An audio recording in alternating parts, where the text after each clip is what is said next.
It all started 10 years ago, when the world became a playground and people turned into players.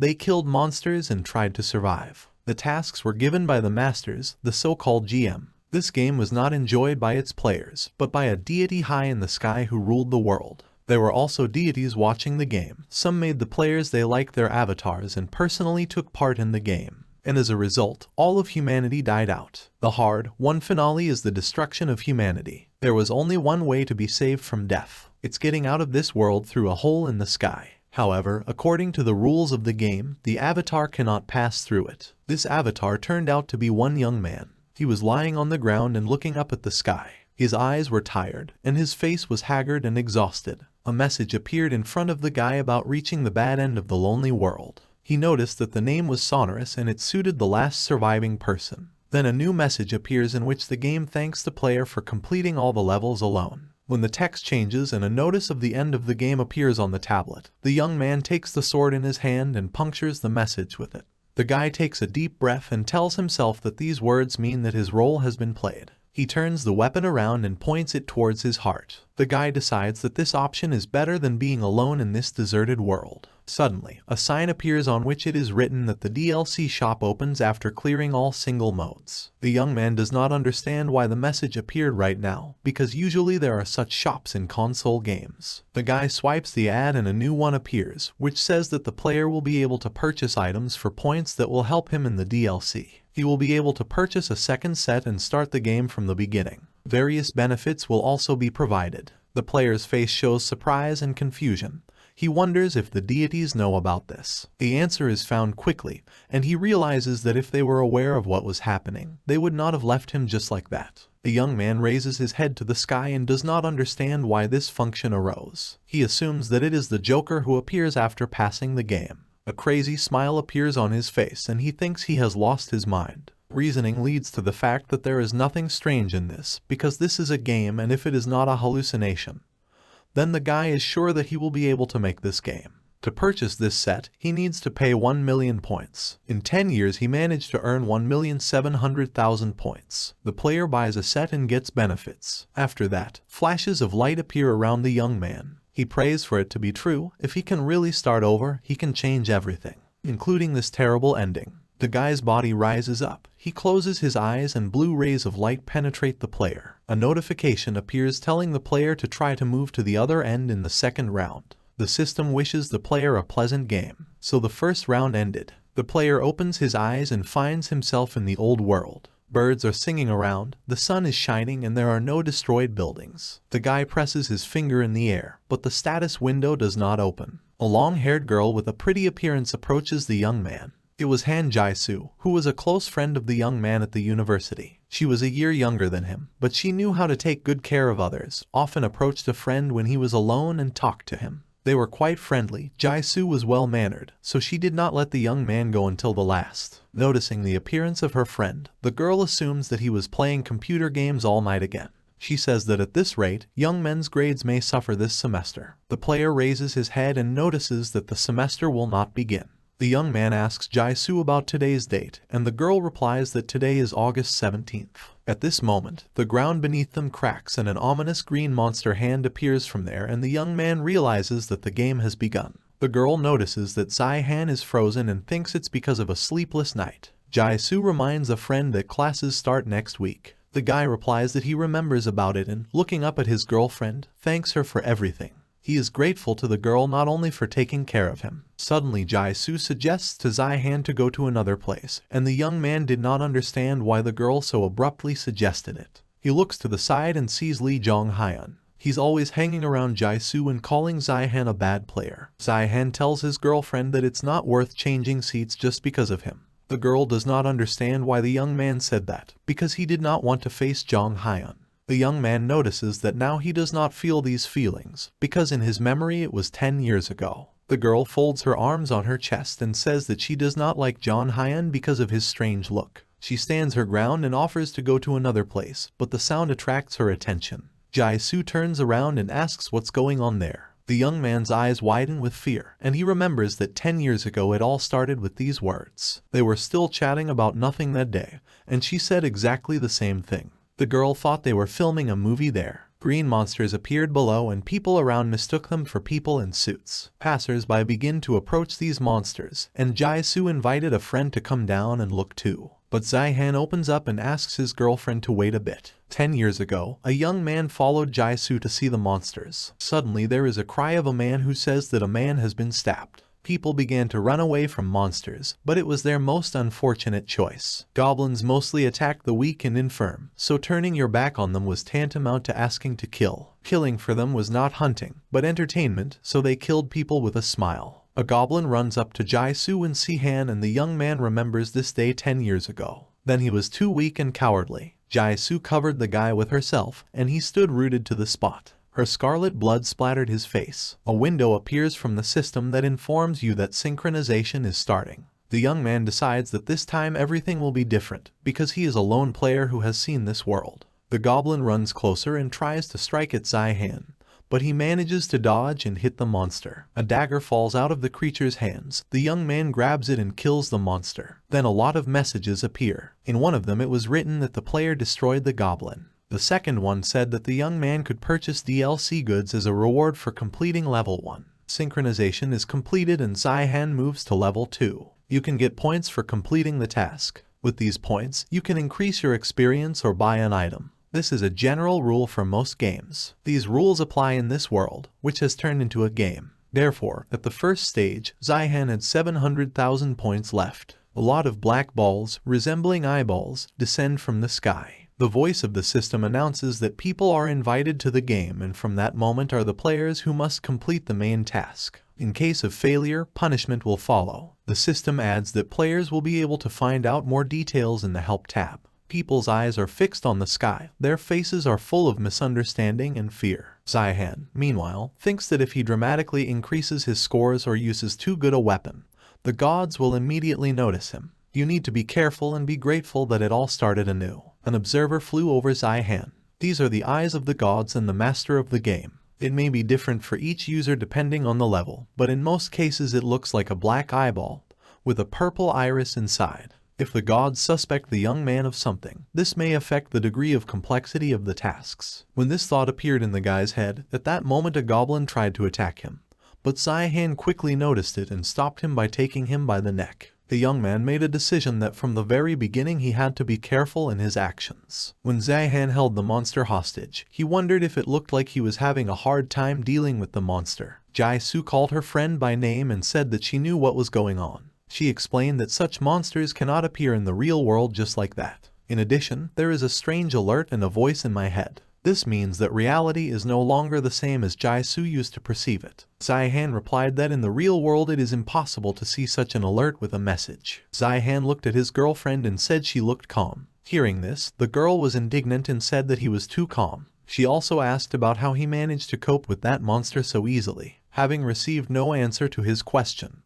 the voice announced the beginning of the main task. The players needed to get out of the university campus in 2 days. The voice also added that, starting from this moment, people will be attacked by numerous goblins. Players must either destroy them or run away. The main goal is to go outside the campus. Each player receives a reward depending on their personal achievements, so the voice advised them to actively participate in completing the task. After listening to all the instructions, Zihan tells the girl that they will continue the conversation later, and now they need to run before the goblins come. After these words, monsters began to appear from everywhere. The young man grabbed Jaisu by the arm and took off. Friends started to run, and behind them goblins attacked people. When they managed to escape from the monsters, the girl thought about the injured people. Zihan replied that there are not so many victims at the moment. Goblins have the strength of an average adult male. Moreover, as soon as people start to gather in a crowd, everything will calm down a little, the young man said. The friends reached the safe zone. They managed to enter it before the goblins attacked them.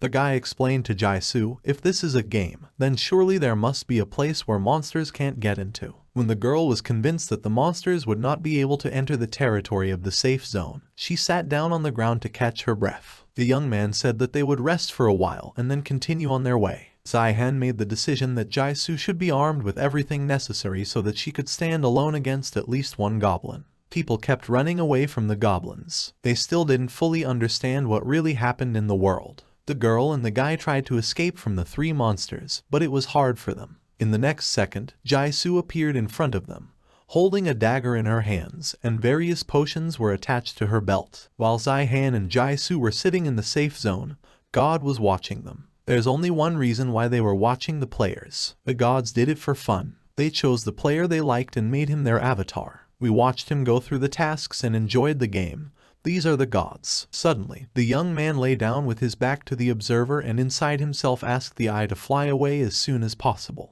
When the observer flew away, Zihan decided to check out the DLC goods shop. The guy opens the system window, and it is highlighted in purple. The player was afraid of this and decided to test Jaisu's reaction to this light. But the girl did not react to this in any way, and Zihan realized that only he sees this illumination. The player turns his attention to the web browser, the community of the game, which is used by the gods. Then he notices the chat and enters it under the nickname Anonymous48. One of the chat participants asked to introduce himself, and Zihan decided to remain anonymous and did not write anything in response. After reading the correspondence of the gods, the young man realized that they were talking about the players. The guy realized that this chat is a convenient thing, because with it you can learn a lot of useful information. Next time he plans to try to write something there. After checking the community, the player decides to view the shop. He presses the right button and a high wall appears in front of him with depressions inside which there were various weapons. Several of them were closed and Zihan suggested that it depends on the level passed. The guy pays attention to the blue box, which was crossed out. It was written on it that the main task was not completed.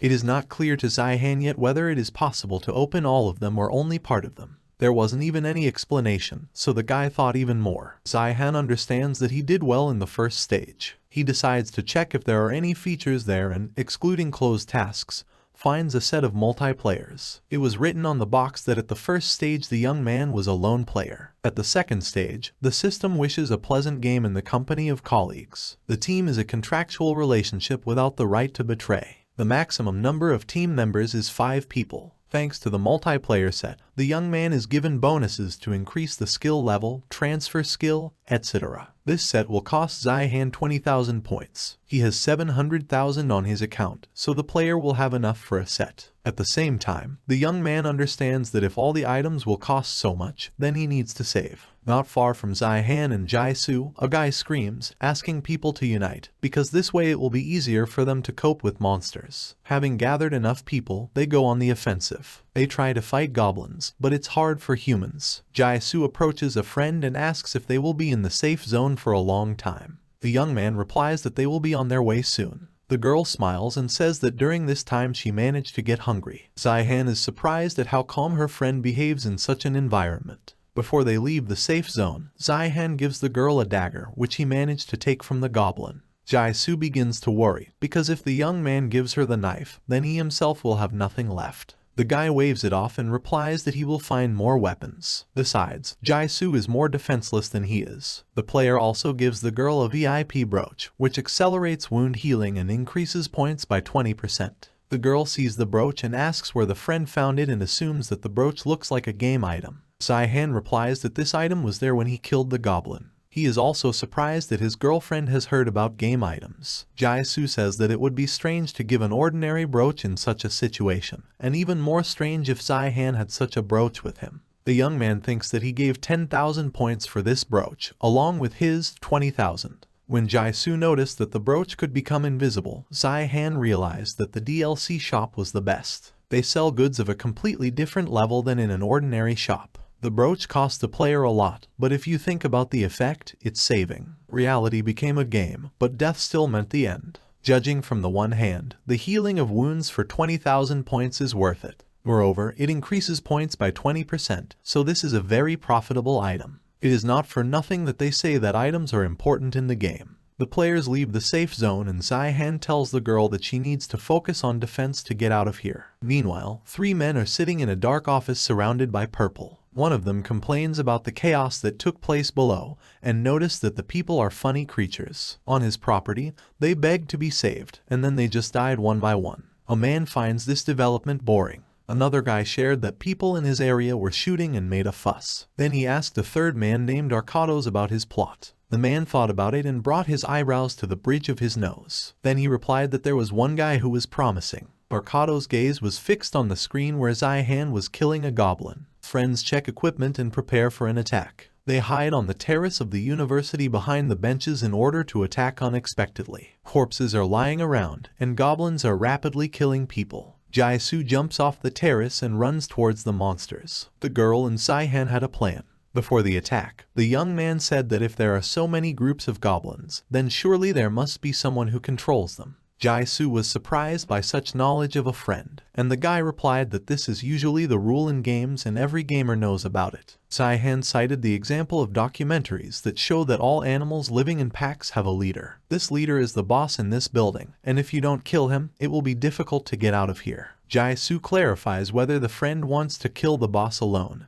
and Saihan replies that he will need the girl's help. Therefore, according to the plan, the girl uses the smell of temptation. This elixir will attract all the weak monsters in the area. After using this elixir, they use a potion that will allow Saihan to become invisible for 5 minutes. Jaisu will act as bait. When the girl managed to attract the attention of the goblins, she continues to run, luring other monsters. At this moment, the girl notices Li Zhonghyun running nearby. Jaisu recalls the words of Saihan, who said that the more people left alive, the greater the reward, so they need to kill the leader. Jaisu overtakes Zhonghyun and kills the goblins running after them. Zhonghyun and the girl who ran next to him fall to the ground from impotence. The girl notices that her body has suddenly become so light, and the guy asks in surprise how Jaisu managed to do it. The girl gets angry and, turning towards the guy, says that in such a situation, you should first thank him for saving you. Suddenly Jaisu finds it hard to breathe. She had a feeling as if the blood in her body was boiling.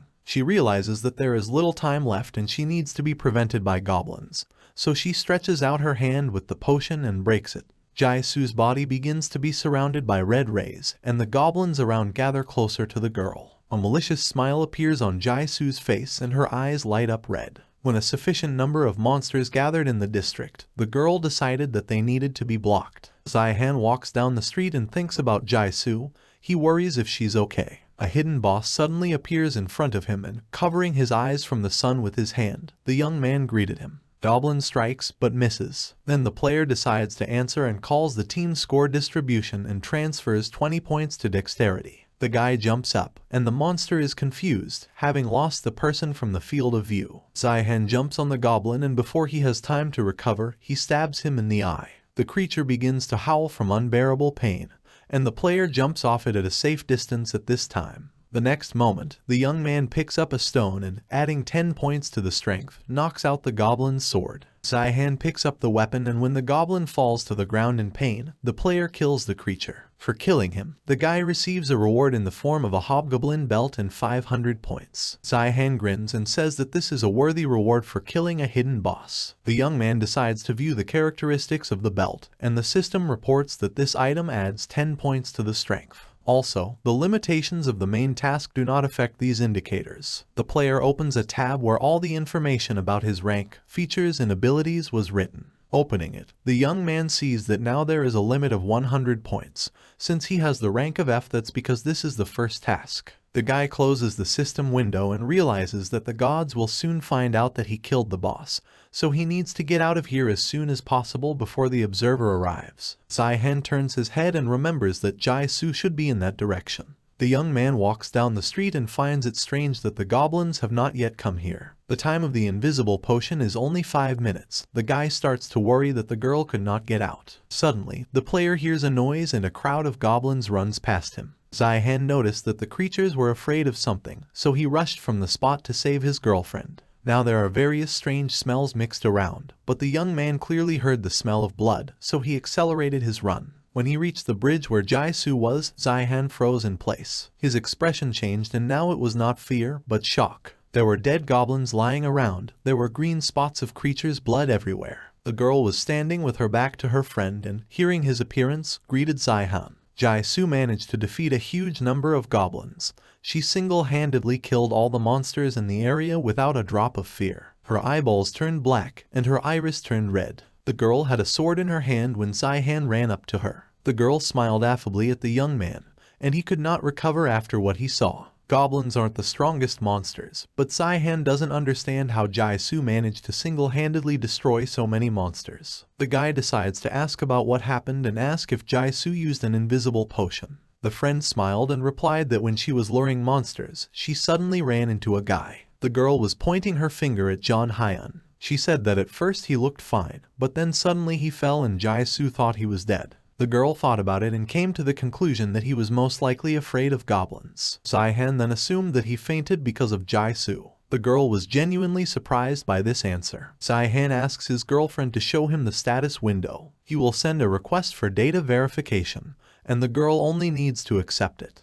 Jaisu loudly asks for a status window to appear and it opens. The young man sees that the experience points are high, but he did not find anything unusual. After a second, he notices the red skull icon. This Death Star is a rare SS rank skill, passive. At the first stage, Zihan saw him once. A world called Jin and a being called Helma who came from this world. Zihan met him while completing a mission and remembered him because he was the strongest warrior from another dimension. It was he who possessed the Death Star skill. Having this skill could cause terror in the enemy. Now Zihan understands why the goblins then ran away from Jaisu so quickly. However, if the holders of this skill could not cope with this power, they would lose their mind and could even lose their identity. Fortunately, the young man has not noticed these signs in Jaisu yet. The girl also noticed the appearance of this skill in herself and decided to ask a friend about it. Zihan wondered if he should tell her the truth, but then he realized that hiding it would be wrong. The young man decided to explain to her in a nutshell that this is a feature thanks to which you become stronger at the sight of blood. The girl raised the sword up and looked at it thoughtfully, saying that it was a disgusting skill. When the girl's eyes lit up red, Zihan removed the sword from her face, saying that if she used it often, it could be dangerous for the girl. Then he said that such a skill from the very beginning is a good indicator. Zihan thought that, judging by the fact that Jaisu didn't have a single scratch, this skill along with the brooch helped a lot. He was struck by the power of recovery. The young man came closer to Jaisu, who was still sitting on the ground, and offered her a contract. The girl looked at her friend in amazement, not understanding what contract the young man was talking about. The guy replied that there was nothing strange about it, he just offered to become her one team. Jaisu agrees and Zihan buys the set. The question arises in his head, if everything works out, will he be able to become stronger than in his previous life? After purchasing a set, the girl receives a notification to join the team, and she confirms this action, fully trusting her friend. Zihan gets a notification that asks if the player wants to share skills with the first team member. The young man confirms this action and the system informs that the player currently has no skills, so he cannot share them. The young man realized that in order to share skills, he must also have them. Thus, team members need to share skills. Therefore, Zihan decides that it is necessary to share with Jaisu such skills that will be most useful to her, so it will be better for both. The player notices that there are observers in the sky and he is glad that they did not arrive when Jaisu dealt with all the goblins. Zihan gets up from the ground and offers her friend to finish the task. The girl agrees. At this moment, John Hyun and his partner come to their senses. Jong Hyun notices Jaisu and starts shouting her name in fright. The girl hears this and decides for herself that such a reaction is better than a nasty look. Zihan approaches the guy and asks him what he was doing here. When John Hyun starts shouting that Zihan shouldn't care, Jaisu approaches him and puts a knife to his throat. The girl looks at the guy threateningly and tells him to answer the question properly. John Hyun agrees and asks to remove the knife from him. Jaisu turns to Zihan with a smile on his face and asks him to repeat the question. Zihan asks how John Hyun ended up here alone, because people were gathering groups around. The guy replied that he was on reconnaissance. Zihan asked about the girl, and the young man replied that he was with her alone. If something happens to one of them, then the second one should report it. Zihan grins and realizes that someone gave the guy this instruction, because he would not voluntarily agree to this case. John Hyun gets angry and is about to call the interlocutor, but Jaisu threatens him with a knife again. The young man calms down and, laughing, replies that he would not have gone on such a task on his own. John Hyun was unlucky and drew lots. Zihan realized that there is a person who commands people to fight goblins. If he can control a panicked crowd, it means that this person has a head on his shoulders and he has the makings of a leader. Zihan turns to the guy and asks him to take him to the head. John Hyun doesn't understand why he needs it. Zihan replies that the guy's job is to show the way, no more is required of him. The young man begins to lose his temper. He gets angry at Zihan and raises the tone of his voice. At this moment, a goblin appears behind him and is about to attack Jong Hyun. Zihan reaches out and grabs the monster by the paw, presses it to the ground and kills it. Jong Hyun runs away from Zihan. The self-confidence on his face is replaced by fear and horror. Zai-Han stretches his arm and says that goblins have one interesting feature. In a fight, they always try to kill the one who looks the weakest first. The young man holds out his hand to John Hyun and asks if he wants to stay alone or still decides to show the way. The guy agrees and decides to take Zai-Han to the head. In his previous life, Zai-Han was trying to escape from here at this very time. He is glad that he managed to find a safe zone. The company is moving up the stairs, which was strewn with corpses. Si-Han decides to ask Jong Hyun where they are going and if he is showing the way correctly. Jong Hyun replied that they were going in the right direction. The young man added that their shelter was in the gym. They approach the building and Jong Hyun points to the window, saying that their hiding place is there. In the gym, meanwhile, people were trying to give first aid to others. Because of the goblins, a large number of people suffered, so the rest tried to save them. After assessing the situation in the shelter, Zai-Han realizes that their leader was probably at a loss himself, but he had the strength to help people and take shelter in this building. A person who is calm enough and can easily gain trust, and also has some awareness. There are few such people on this campus. After analyzing the situation, Zai-Han realized that the headman was the one who sent the young man to investigate. Jong Hyun asked with interest how he understood this. Zai-Han shifted his gaze to the young man who was standing on the dais and said that it was impossible to recognize him. On the stage was the headman Yoon Hyun Kyon. This time, he once again showed that he has all the qualities of a leader, so the gods could not help but be interested in him. Zai-Han assumed that he had received the status of a rare avatar, although in his previous life he was attacked by a hobgoblin, and he died. The young man looked back at Hyun Kyung, who was surrounded by observers. Apparently, he does not know that if he does not get out of the university, he can die. This meant that he still hadn't become an avatar. There were a large number of observers in the gym, so surely there should have been a request for an avatar. Si-Han thought that Hyun Kyung was doubting whether it was possible to trust the gods and whether it was profitable for him to become an avatar. After reviewing all the notifications with an invitation to avatars, the headman noticed Jong Hyun. After coming down from the stage, he approached him to ask if he was okay, but noticed Han Jaisu. The headman sees that the girl is fine and asks her what happened. Zai-Han enters the conversation and says that the formalities should be postponed. First, they all need to get out of this place. Hyun Kyung was taken aback and asked the young man to introduce himself. Zai-Han said his name, and the manager, in turn, asked why he thought they needed to leave the gym. Zai-Han replied that the leader was already dead. The young man did not understand which leader the guy was talking about. The player replied that the headman probably received a notification about the death of the hobgoblin leader. Without a leader, the monsters now don't know where to go. Hyun Kyung confirmed that he had seen the notification. Zai-Han continued that for this reason it is necessary to seize the moment and get out of campus. From the very beginning, the task was not survival or shelter, but escape. Zai-Han said that if you open the task window, the time that was given to complete the task will appear there. The headman opened the window with the words that he did not know that there was such a thing here. The young man continued his speech and suggested that Hyun Kyung knows that this situation is not like reality. It's like someone has locked people in a game and is having fun watching them. Hearing these words, the headman was surprised and assumed that Zai-Han knew something about it. The young man hastened to reassure the head, saying that these were just his assumptions and observations. But he was absolutely sure that whoever he was not their friend. After this conversation, Zai-Han made sure that Yoon Hyun Kyung is not an avatar, and his knowledge of the game and the system is at the beginner level. The young man decides that the headman needs to be persuaded as soon as possible and run away from the gym. The hobgoblin has died, and there are fewer victims. The gods are gradually getting bored watching the players. It is unknown what other task they will come up with. The more favorable the situation is for the players, the less interest it causes the gods. In this crazy game, the most important thing is the reaction of the gods. Zai-Han realizes that they have probably already found out about the hobgoblin's destruction. Therefore, soon they will come up with something new. After listening to Zai-Han, the headman realized that the most important thing in completing the task was to escape from the university campus. The manager was thinking that some measures should be taken. In addition, they have no connection with the outside world. They can use the internet and find out what is happening outside, but they cannot send a signal and transmit information about themselves. The headman suggested that this was due to the assignment. Zai-Han's eyes widen in shock. He is surprised that Hyun Kyung understands the situation so quickly, and at the first stage he could not do anything and died.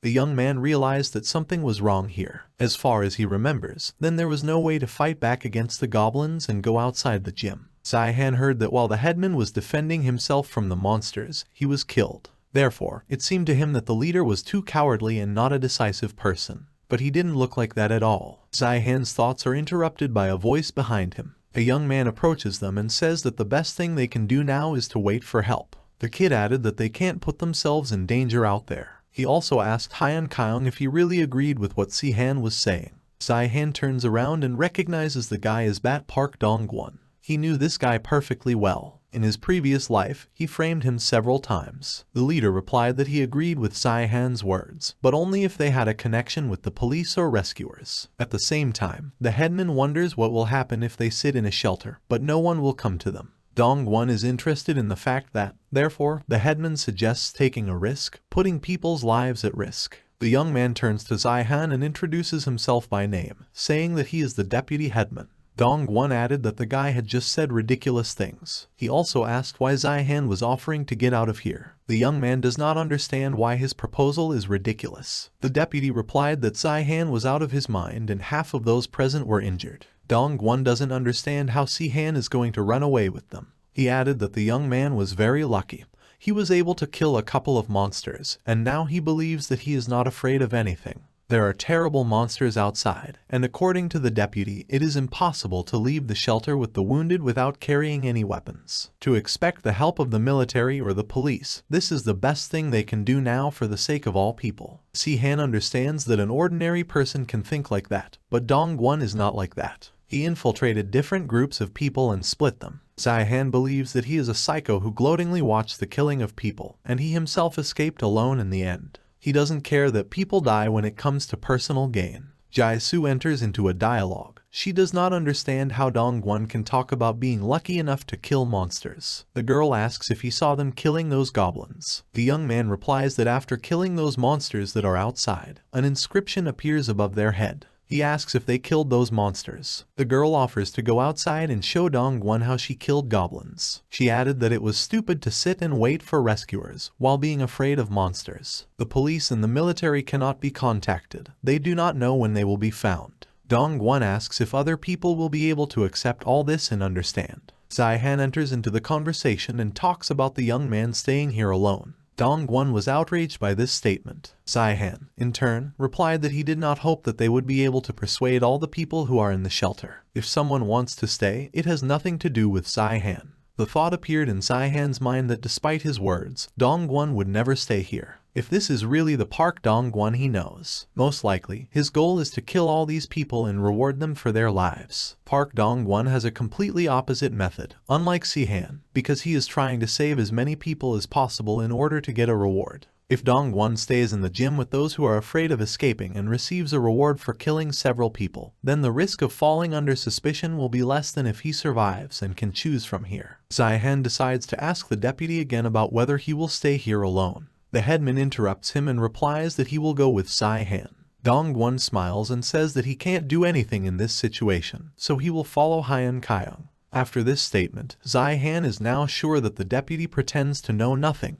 However, he is definitely aware of the reward system of this game. Dongwon quickly understood the situation, because he had already become an avatar of the gods. The people who were in the gym still decided to escape. The man standing at the window was trying to find the strength. He looks out the window and asks Hyan Kyung if he's going to be okay, because there are still a lot of monsters outside. The headman replied that according to the guys who conducted the reconnaissance, the leader of the goblins is dead, so the others are not able to think properly what to do. Suddenly there is a shout from the teacher, who says that if Yoon Hyan Kyung does amateur work and continues trying to get people out, then next semester he may not expect good grades. When all the preparations for escape were ready, a crowd of people gathered at the door. At the head was the headman, who asked the others to prepare for the exit. Jaisu decides to ask Zihan if they can go out. The young man replied that if nothing special happens, they will be able to quickly get out of the shelter. The girl asks what the guy meant. He replied that usually goblins who have lost their leader do not attack people, so there is nothing to worry about. Jaisu asks what the friend was talking about then. Zihan mentally replied that he was talking about Dongwon. Zihan doesn't like him, but killing him now would be a bad idea. There are too many people around, and besides, it can be used later. When a group of people leaves the building and the headman directs their thoughts and conduct in the right direction, Zihan notices that he is doing well. Hyun Kyung does everything he's told, so he can be trusted with these people. People move closer and approach the gate. Suddenly, Zai-Han receives a notification from the system, which says about a new task. The difficulty level has increased and the sentinel will appear soon.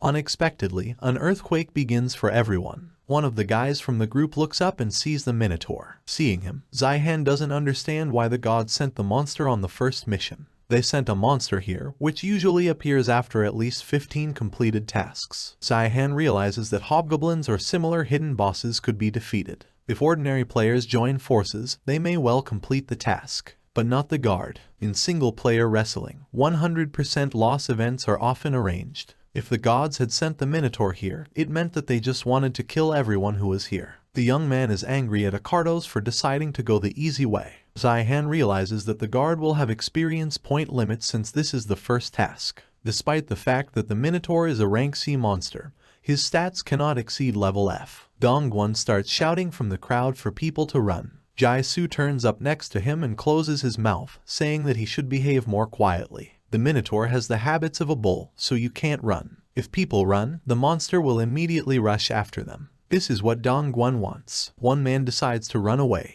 Then the Minotaur emits a deafening roar, which causes the effect of wild horror and stupor. Zai-Han understands that it will be better this way, safer than running away. Another man runs out of the crowd again and the monster crushes him. Then the teacher decides to escape, but the monster notices the fugitive and kills him. Jaisu closes his eyes so as not to see the moment of the murder. People are scared, and the Minotaur roars again. The headman assesses the situation and notices that the Minotaur is slightly more than 5 meters. He doesn't need a weapon to tear a man to pieces. Hyun Kyung doesn't understand why the difficulty level has suddenly increased. The leader also tries to remember how to escape from this monster and whether it would be safer to escape from it. Zai-Han decides that he needs someone who can distract the monster and volunteers. The headman gets scared when he hears these words and says that he does not have to become a bait. The young man shrugs off his words and asks if there is someone else, or the headman offers to die at the hands of the Minotaur. Hyun Kyung concludes that even in such a critical situation,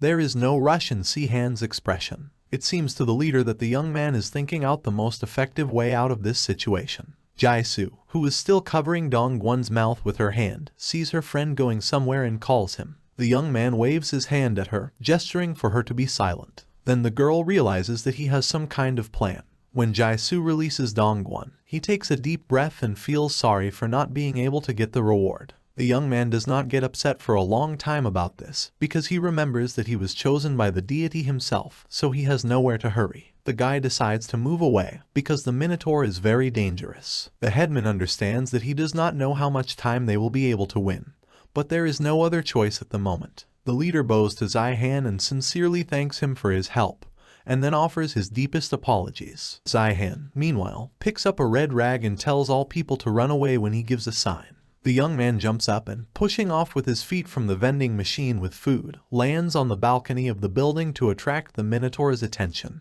When the young man manages to do this, he gives the command and all the people start running. The headman tells them to run as fast as possible without stopping. When Hyun Kyung shouts at a group of people to move even faster, he gets a skill called Team Shout. The leader decides to turn around and check what condition Zai-Han is in now. Turning around, he sees that the young man manages to deftly dodge the blows of the Minotaur. When his attention is attracted by the boy who called him, the headman decides that now is not the right time to look at it and also breaks off. The headman manages to get people out of the university campus, and after that he gets notifications from the system, which inform him that he has completed the task and is waiting for a reward. Hyun Kyung asks the team members to check their condition and make sure that everyone is safe. When the leader is convinced that he and his people are safe, he decides to help Zai-Han get out of there too. The young man turns around, but notices a blue shell in front of him, through which he cannot pass. The headman assumes that this is a lock that prevents you from getting to the next level. Hyun Kyung shouts to Si-Han that all the people have successfully run through the gate, and asks the young man to escape from the monster faster. Zai-Han is distracted by his voice, and at that moment the Minotaur hits him, thereby throwing the guy up. Then the young man lands on the ground with such force that a deep hole appears in the asphalt. A pile of stones appears around and Zai-Han is under him. All the people outside the gate are silent with horror. They are waiting for some action or further development of events. Traces appear on the leader's face, and he apologizes to Jin-Soo for the fact that Zai-Han had to sacrifice his life. In his previous life, Zihan was not distinguished by a fair character. The young man admits to himself that he was a little mean-spirited person, and now he is no different. Perhaps that's why when he heard the words of gratitude from Yunhai Kion, he felt a little disgusted. However, this is not so bad. Zihan used to be weak. There were a huge number of players who were many times stronger than the young man. But he wanted to live, and for this he had to become heartless and mean. Zihan realized that when you're the only survivor, you end up with nothing. He realized this when he came back. Now he can choose another path. The player gets out from under the rubble of stones and earth and, noticing that there are no observers nearby, he decides to strike back at the Minotaur to prove to himself that he is capable of more. Kim Si-han's status window appears and the strength indicator has stopped at 27. The young man stands in front of the bull and says that there are no observers here, so he can attack as much as he wants. Zihan used the points and thanks to this, his physical strength level rose to 94. Zihan doesn't understand how at this level of difficulty he hasn't died yet. But now he was sure that all the Minotaur's indicators stopped at 100. An ordinary player will never be able to defeat a monster guard. In his previous life, Zihan tried to avoid meeting him, and if he did, he used all means. He didn't care about the victims of other people. The young man just wanted to survive. But this time he doesn't want to do the same. The Minotaur attacks the guy and presses him against the wall. The player grabs his horns, thereby resisting. A message appears that the guy used the points and now his strength has increased to 83. The system also reported that the indicators of strength have reached the limit. The player can no longer use points for this indicator. At one point, the young man realizes that this is the balance. Zihan says that the monster will now feel the existence of a wall that someone like him will never be able to overcome. At this second, the strength indicator reaches the 100 mark. When this happens, Zihan tears off one of the Minotaur's horns. The monster howls in pain. The young man remembers that he could never have done such a thing from his previous life. He was a lone player, heartless and seeking his own gain. An eccentric and mediocre, stupid criminal standing on the line. For someone like Zihan used to be, it's impossible. However, now he has no shortage of anything. He is a second-round player and the young man will try to become a hero. After defeating the Minotaur, the young man receives messages that he has completed the main task 1. The category of passing the task white gold and the player will soon receive a reward. Zihan knows that white gold is the biggest reward, but he was still sorry. The player goes to the gate thinking about what the reward will be. A weapon would also be a good option, since the guy doesn't have a normal weapon right now. He hopes only that it will not be a small subject or points. After passing through the blue shell, Zihan notices Jaisu, who was sitting on the asphalt and was clearly waiting for her friend. The young man thought that the girl had left with the others and then he realized that his girlfriend was worried about him. Jaisu replies that she didn't have to worry about Zihan, because she knew that everything would be fine. The last time they organized a team, the girl was able to see the condition of each participant. Therefore, Jaisu saw that the guy was fine even after he was hit by the Minotaur. Jaisu decides to ask if Zihan managed to catch the Minotaur and what kind of discharge he received. Zihan replied that he had received the white gold. The girl is happy for him and says that she did not expect anything else. The young man asks what category the girlfriend got and she replies that she got gold. Zihan says that gold is also good. Gold is also a high level of completion of the task. It's just that the platinum barrier is too high. A sign appears in front of the young man, on which it is written that the calculation of remuneration is completed. The player gets the achievement Sacrifice, Destruction of the Monster Guard, Destruction of the Hidden Boss. Zihan didn't understand why he was a victim if he was leading and not harming. As a reward, the young man received Shape-Changing Orichalcum. He also received the skill Decisive Battle Time, which can increase the skill regeneration in 1000 points. After reviewing all the rewards, Zihan realized that he had received quite good rewards. He especially focused his attention on Orichalcum. In addition, he was given 2 skills that can increase with high difficulty of mastering. Zihan assumed that this was the first time in the world that someone had completed the main task and killed a guard. In addition to all this, the ascending type has a high potential in the second part of the game. However, the young man is sorry that this skill is not of S rank, for example, Chancel-sewn masks. The girl asks if Zihan has checked the reward. Jaisu also asked if he had received a message about the second task. At this moment, the young man receives a notification on which all the information about their next task was written. In the second main task, players need to go to the Roman world and kill the monster boss. Players have 14 days to complete this task. After reading all the information, Zihan noticed that he had the same task in his previous life. Those players who have passed the same level together get the same tasks,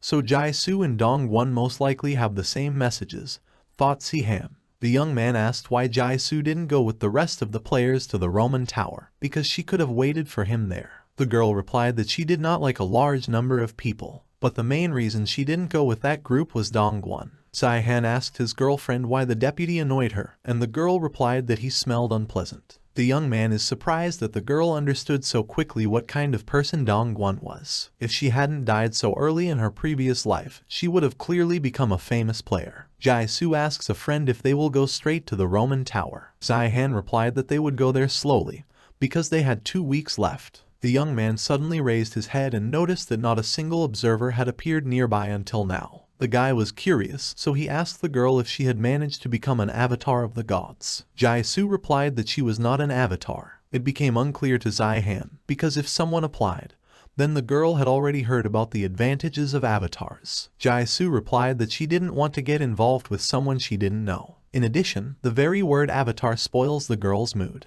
After receiving such an answer, Sihan noticed that his girlfriend had changed. She thinks too coolly. The young man is not sure that this happened due to the influence of the mask of Chancelson. After all, to begin with, there are no signs of madness in the girl. Even that monster Helma couldn't completely get rid of the signs of insanity after that mask. The girl replied that it seemed pointless to her, so she still has not become an avatar. Sihan decides to ask how many requests for an avatar a friend has received. Jaisu replied that she had received about 12 applications. The young man was amazed, but he understood that the girl was worth it. But now she is a member of his team, so Sihan decided that he would help her become as good as any avatar. To begin with, the first skill that needs to be trained is a way of survival for someone who has fallen under the influence of the Chancelson mask. It was a Helchin reception. Sihan couldn't master this skill in his previous life, as he didn't have a Death Star. After the battle with Helma, the young man was able to learn martial arts, but without the Death Star skill, it was impossible to master Helchin.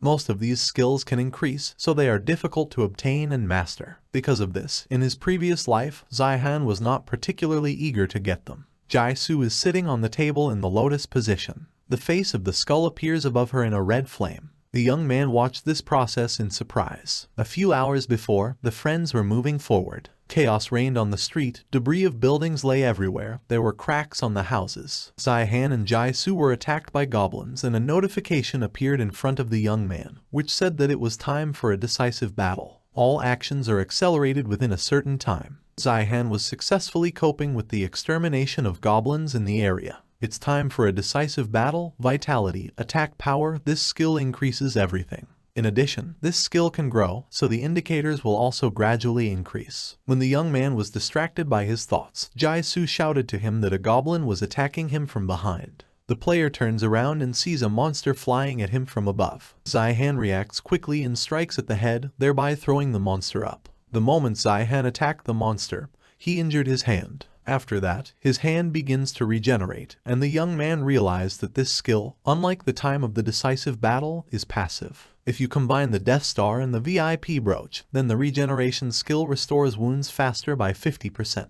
Jaisu approaches a friend and asks if he's okay. Sihan replied that everything is fine with him and also asks if the girl sees the points. She replied that she could see, and thanks to the action of the brooch, she managed to accumulate a lot. When Sihan got the answer to his question, the young man decided that he needed to share his skills with the girl. The guy started looking for a suitable place for this and came across a restaurant with his eyes. The friends entered it and, sitting down at the table, Sihan asked Jaisu to turn on the status window. Skill sharing begins with a team member. The young man was lost in thought. He realized that the time of the decisive battle was not a bad skill, but for Jaisu, the regeneration skill would be the most effective right now. The player receives a message that if the connection with a team member is not particularly strong, then the ability of the transferred skill drops to 30%.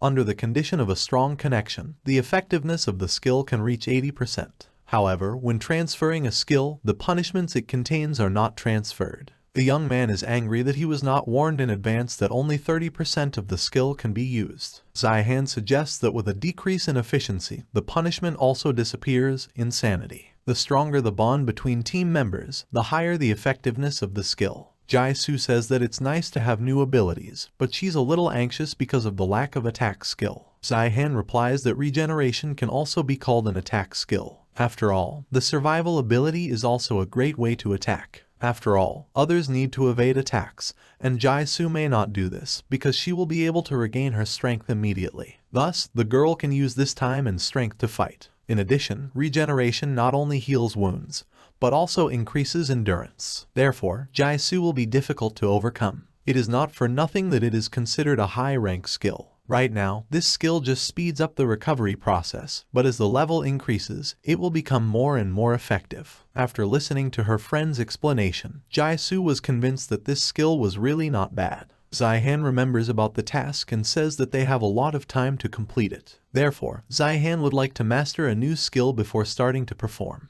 Jaisu asks if what they already have isn't enough. Zihan replies that this is not enough to fight the avatars of the gods. The young man remembered that he had another skill that he could share with Jaisu. The girl doesn't understand what the guy is talking about. The player replied that this skill could not be shared, but simply given to her. The girl does not understand when her friend became like this. Before, he didn't care about others, he didn't care about anyone, but now it's like he's ready to give his girlfriend everything he has. Zihan hesitated and replied that this skill would suit Jaisu and its name would suit her. The guy added that if she doesn't want to, then he won't give it away. After a while, the girl sits down in the lotus position and closing her eyes calls Helchen Saragan. A red flame appears above her head with the silhouette of a red skull. The young man sees that she is doing well and calls the team community access. Zihan is transferred to a room with white walls, ceiling and floor. Purple squares were visible around and the young man noticed that there was more activity here than last time. The player re-enters the chat under the nickname Anonymous48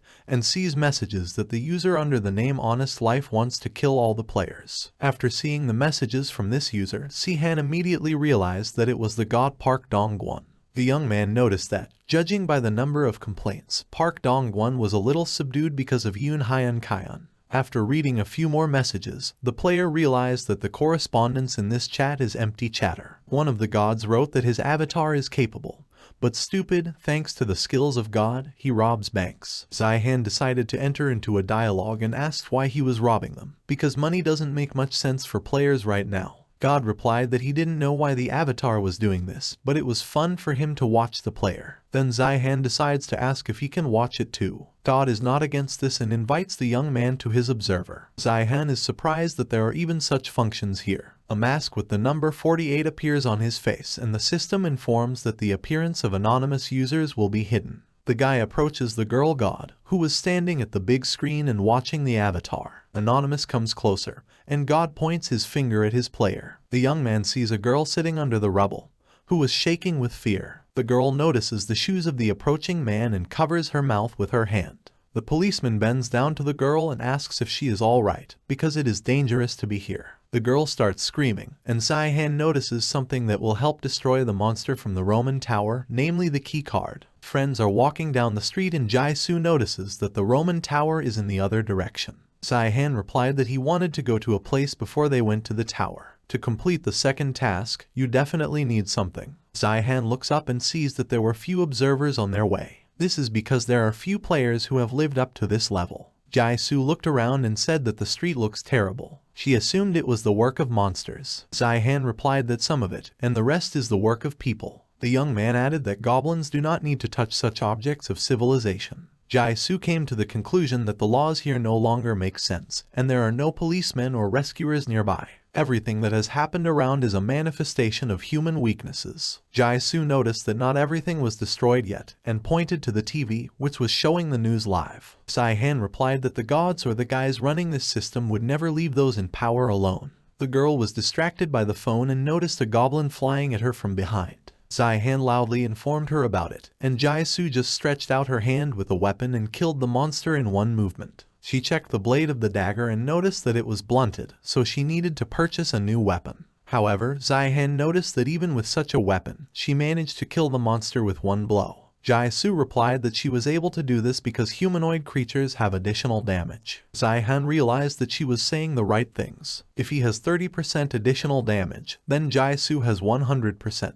The girl is strong, even though she has passed only one stage. The young man says that they need to find someone, and then they will immediately go in search of weapons. Approaching the bank, the guy says that they are in place. The girl does not understand why they came here. Does her friend really need to withdraw money? Zihan replied that there was no use in money now. To be more precise, you can't buy anything with them. Then Jaisu doesn't understand why they needed to go to the bank. The young man explained that there is a person inside who is needed in the second stage. Friends walk into the building and see a policeman trying to stop masked people. There was a woman in the office who was very scared. The policeman ordered her to run away from here, and she began to worry about what would happen to the man. He tells her that he will detain the bandits and he will be fine. The policeman runs up to the masked man and knocks the knife out of his hand. The criminal did not expect that there would be someone in the bank. The policeman strikes the jaw and deals with the rest of the bandits. Jaisu looks out from behind the door and says this man looks cool. The girl asked if Zihan was looking for him. The young man responds positively,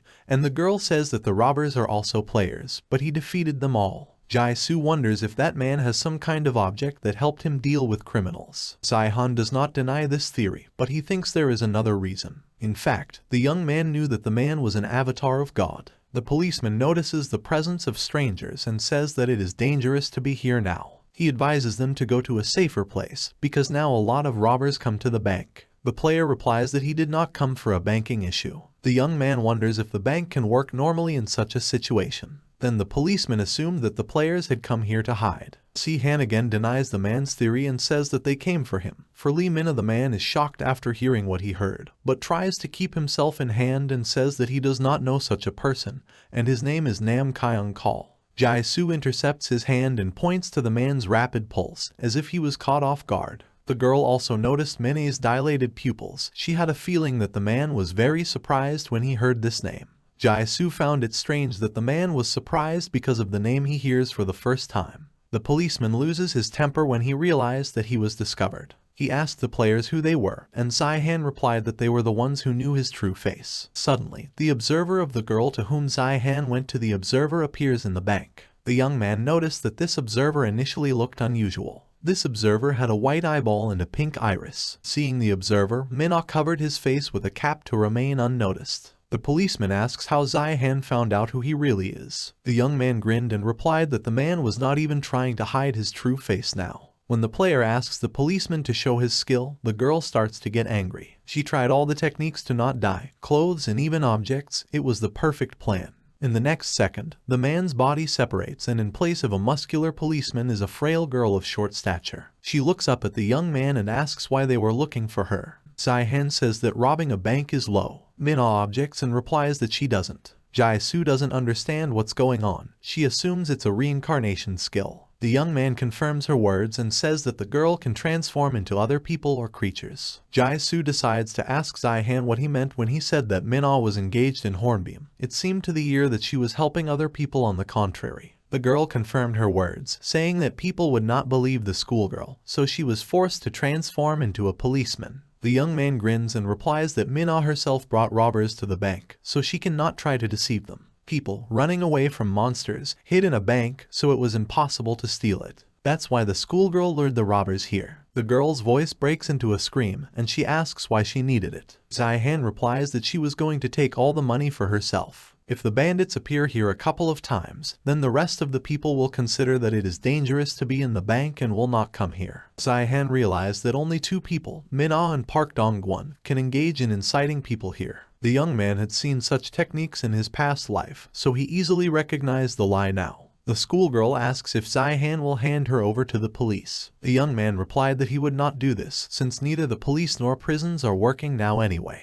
Moreover, someone like Minna will immediately escape from there. Then the girl asks what he will do with her. Zihan replied that she would have to spend some time with them. Minna asks how long it will last, and the young man replied that she will be with them until they pass the second task. Hearing about this, the girl starts laughing, because the player is only at the second level, and already makes himself cool. Min herself is already on the third task. Minna asks which game Zihan started with and which monster he killed first. The young man replied that she did not need to know and asked her to decide as soon as possible whether she would go with them or not. The girl turns away and says that it makes no sense for her to go with them. The guy decides to bribe the schoolgirl and says that if she goes with them, he will share points with her. Minhwa grins and asks how many points the losers who haven't completed the second task can have. Zihan wonders if this is how the schoolgirl behaved from the very beginning. Although it doesn't seem so scary if you remember the young man's past life. He decides that if she treats them like this, nothing good will come of it, so he needs to raise his authority in her eyes. The guy comes up to the girl and snaps his fingers on her forehead.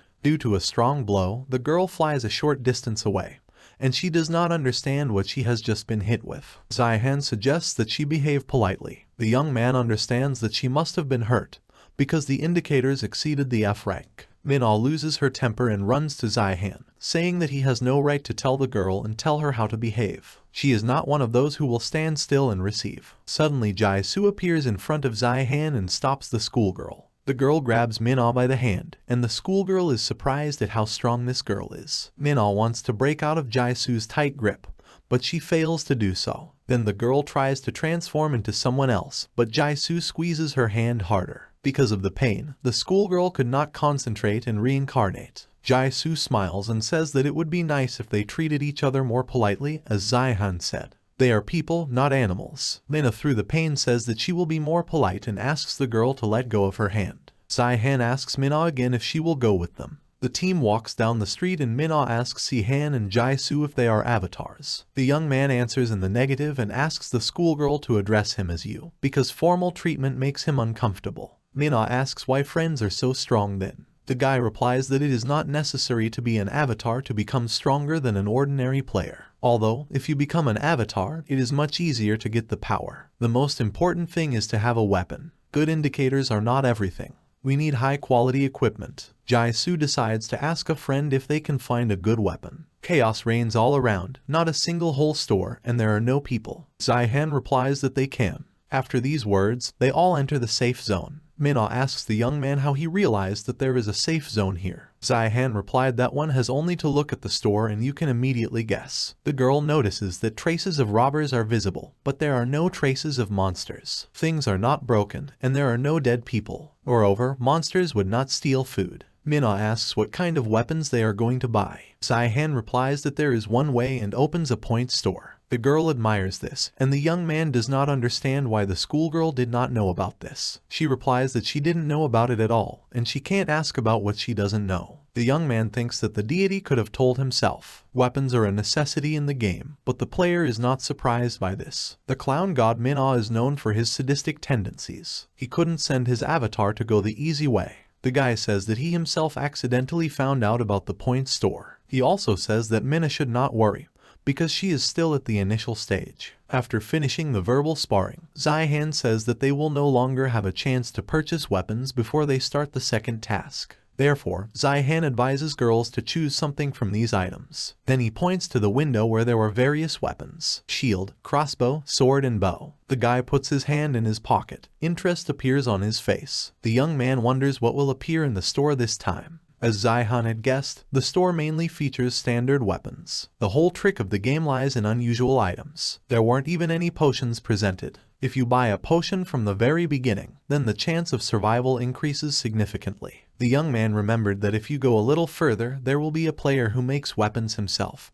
But at the moment they have no other way to get weapons. The guy understands that you need to be grateful at least for such equipment. First of all, Zihan decides to buy himself the most normal weapon from what was presented in the store. The young man hands Jaisu an object, and she asks what it is. The guy replies that it is a shield that protects the heart, so it needs to be wrapped around the body. The player acquired this shield for his points, because Jaisu spent hers on increasing experience. The girl smiles and promises to return the points later. Zihan asks a friend what kind of weapon she will buy for herself. The girl looks through the objects and sees a sword, a spear, a blunt weapon, and a bow. Only 4 types. Among all these weapons, Jaisu decided to buy a mace. The young man is surprised by this choice, but quickly realizes that with the skill Honkelsuragin it does not matter what kind of weapon to use. For beginners, it is more convenient than what you can brush off, and not cut and chop. Minhwa stands thoughtfully and examines the assortment of the store. Zihan asks the schoolgirl what happened to her. The girl thought that the young man would buy her some kind of weapon. The guy grins and replies that he has no interest in buying her something. Besides, when he offered her points, the schoolgirl refused. The girl is angry at the guy. He, in turn, says that the cheapest weapon costs 200 points. Zihan asks if she has that amount. After hearing the amount that the guy said, the schoolgirl was horrified. She was very surprised that Zihan had such a number of points. The young man replied that in her place he would collect points and not waste time robbing banks. Night fell on the streets and the team moved on to the Roman Tower. On the way they met goblins. Zihan was attacked by a monster and the young man pierced him through with a sword. Once the player has purchased a weapon, he decided to try out a platinum level reward at the same time. Zihan realized that now was the time to use the shape-shifting orichalcum. This is a universal item that can be used in metal or liquid form, depending on the wishes of the owner. Orichalcum coating can be applied to the desired equipment. When the coating is released, it returns to its original shape. It is metal and liquid at the same time. There is also a function of going back. Zihan brings the stone to the sword and a notification appears from the system stating that the application of orichalcum to the short sword is completed. The sword lights up with a yellow light, and it becomes sharper than it was before. This is even higher than his expectations. Zihan understands that the sword can be useful. Jaisu suddenly attracts the attention of his friend and informs him that they have arrived at the Roman Tower. The girl said that the tower looks better than she thought. Manhwa said that this was normal, because the world had just begun to change, and she seemed to have adapted to everything. Zihan asks the schoolgirl how she is going to survive if she does not adapt well to what is happening.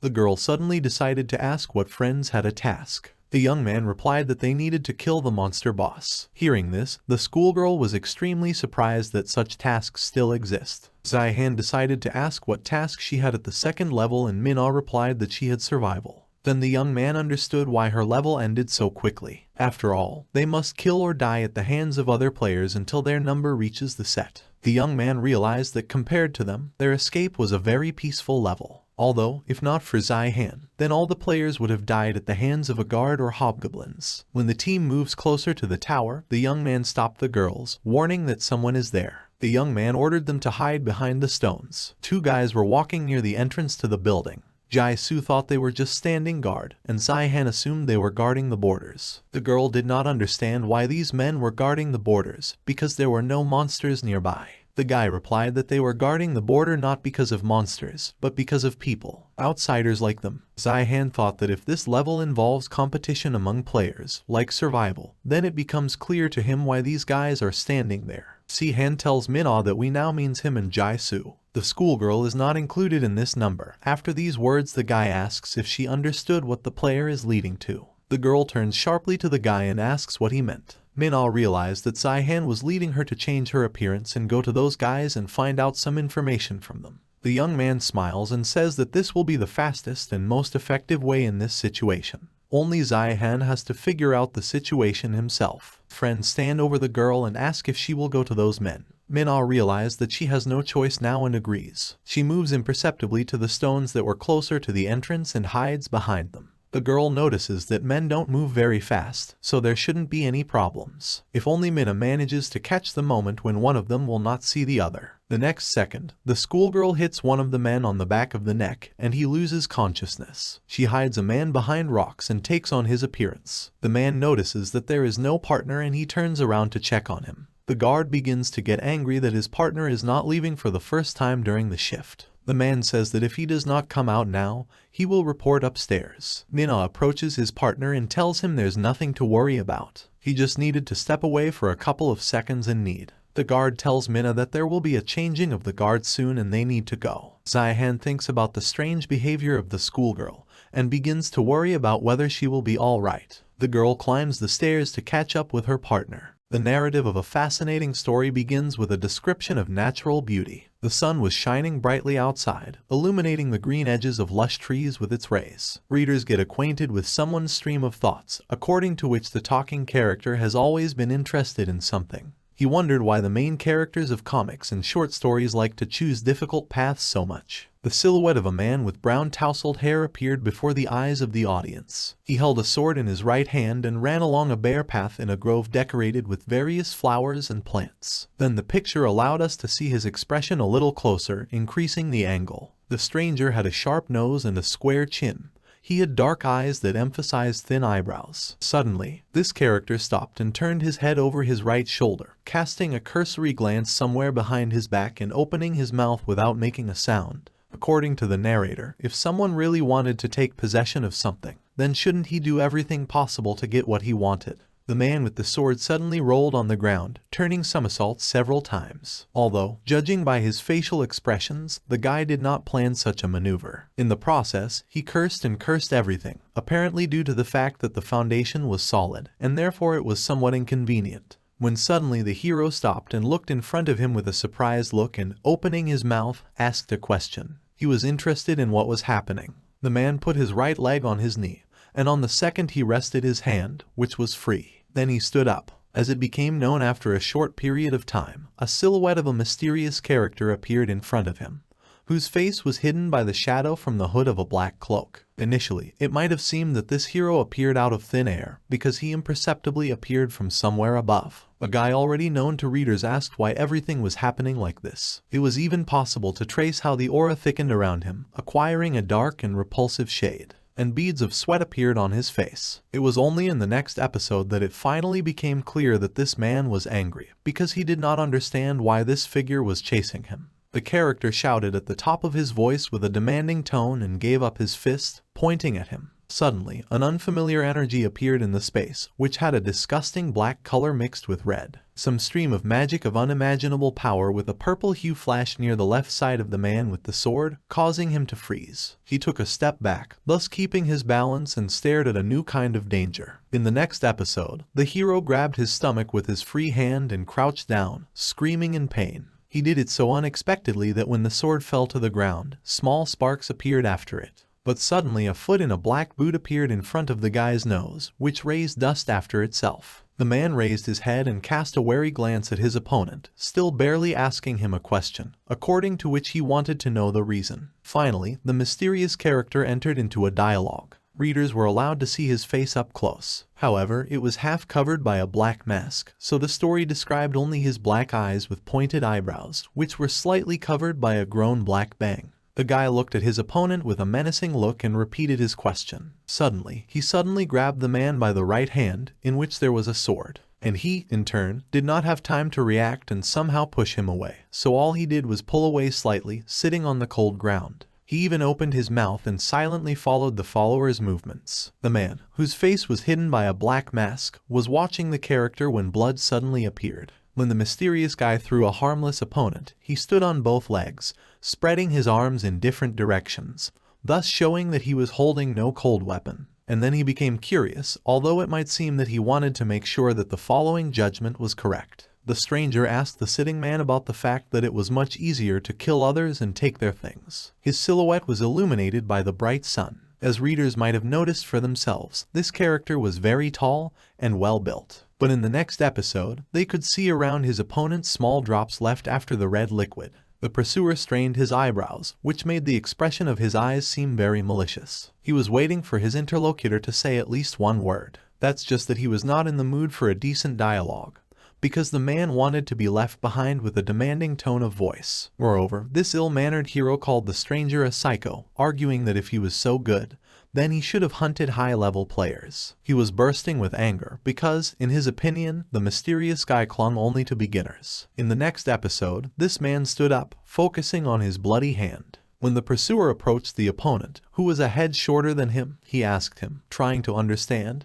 In fact, he did not understand anything. He grabbed him by the chin, which surprised him, but kept an angry expression on his face. And in the next moment, the aura thickened around the two men, acquiring an ominous dark shade. Readers may have noticed how the secretive guy dealt a crushing blow to the unintelligent interlocutor. But he explained. The hero fell to the ground, picked up small clouds of dust from the ground. As it became known after a short period of time, it was convenient for the pursuer and easier. His tall and muscular figure, which could be seen even through the brown and black uniforms, towered over the dead body of his opponent, which was now hidden by lush bushes. The stranger strained his dark eyebrows, thus emphasizing the eyes, around which there were small wrinkles. He, like a hawk, watched the response of his prey. The story told readers that it was a game with full immersion and virtual reality. It was called August. In the next episode, someone's feet appeared on the horizon, shod in brown boots. That's just when they were confidently walking on the ground, when suddenly they began to rise. However, the picture continued to explain. It was an RPG in a fantasy world. Before the eyes of the audience appeared a tall castle made of white stone, the facade of which was decorated with tall trees and bushes, which from afar, as it might seem, were blue and purple. This building was located on a high cliff, from which a rather large waterfall descended. He was being watched by an already well-known stalker in a dark cloak. As it turned out, this game was famous for complete freedom of action and a huge world. Of course, such a diamond instantly attracted the attention of many gamers. In the next episode, readers were shown a place that looked like a market or a meeting for knights. Each of them had their own equipment. Someone even moved on unusual animals similar to turtles. Today it is the #1 game with tens of millions of users. She was the best in the whole wide world. The story once again focused readers' attention on a mysterious man in a black hood and mask. He watched closely as his rival disappeared, whose immobilized body began to turn into blue pixels. And in the next episode, it could have been noticed how 2 tables appeared in front of the stranger's face, whose edges seemed to be decorated with red lace. The guy looked at them and relaxed his facial expressions. As it turned out, he was surprised to some extent, because the man, just like the audience, did not know what kind of window it was. According to one of them, the character killed the user, which increased the level of notoriety, which now numbered 1,000,001. The number of his points exceeded 1,000,000, which meant that the level was huge. But, based on the other, the player was informed that he was awarded. The man received the worst criminal award. When he saw the last message, he took off his black mask out of surprise, thus revealing a full view of his face. A guy with a furious tone of voice shouted, cursing at the same time about what he had done to deserve the title of being called the worst, arguing his behavior by the fact that he had knocked out not so many players. And the next moment, O paused a little and looked down, thinking. After a short period of time, he made the assumption that there were a maximum of 100,000. But he did not stop at this number, because now it seemed to him that there were more of them. The character held his chin with his left hand and gave himself up to his thoughts, lowering the second limb to the belt. As it turned out, this man has been fighting with many people for 2 years. In the next episode, he pulled a slight grin and said out loud that he needed to look at his achievements. Releasing the steam of air, the hero saw in front of him a sign of dark red with a hint of black, on which the text was written. According to him, the achievement of the worst criminal added 100% to the damage when attacking a person. Moreover, its bearer was now considered the person in whose world the most murders were, and his name was now known throughout the continent. And also a man will be feared by all races, and people will shake at the mention of his name alone. That's just, apparently, he didn't care at all, because he found it not bad that his new status doubled his damage to people. And in his thoughts he was thinking about the fact that the witness was not nearby, and that guy was in battle, so he would not be able to take a screenshot. In his opinion, it was perfect. The character said out loud that now he needed to clean up his tracks in that place and leave as soon as possible. He glanced at the small tablets that were floating in the air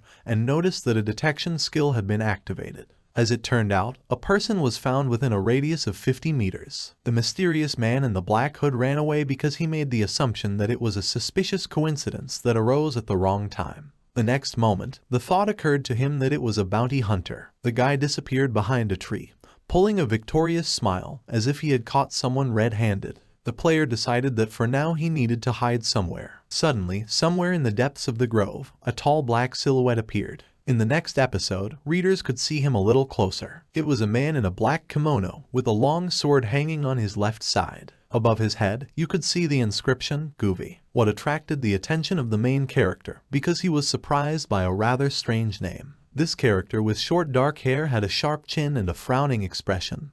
He looked somewhere to the right side, and then returned his gaze forward. At this moment, the man continued to study the player who suddenly appeared, wondering in his head why he did not have a rank. Moreover, he concluded that he had fabric armor, and the sword, whose end went behind his back, looked cheap. According to the pursuer, all his equipment was unpretentious. Suddenly, readers could notice how Goofy turned his body in the direction of the tree, behind which the dim silhouette of the main character was hiding, who summed up his study by saying that the guy smelled of poverty. That's just the faded figure of a man in a black raincoat turned around, turning his head over his left shoulder. As it became known after a short period of time, he decided to hunt someone else. The character pulled his hood lower and with a calm measured step rushed in the opposite direction from the new hero. He argued his behavior by saying that it was time to finally find another prey. However, suddenly someone's words were heard, according to which the burning man found something or someone. The guy in the black hood stopped, somewhat surprised. Suddenly, he unfolded his body, which became visible in an instant.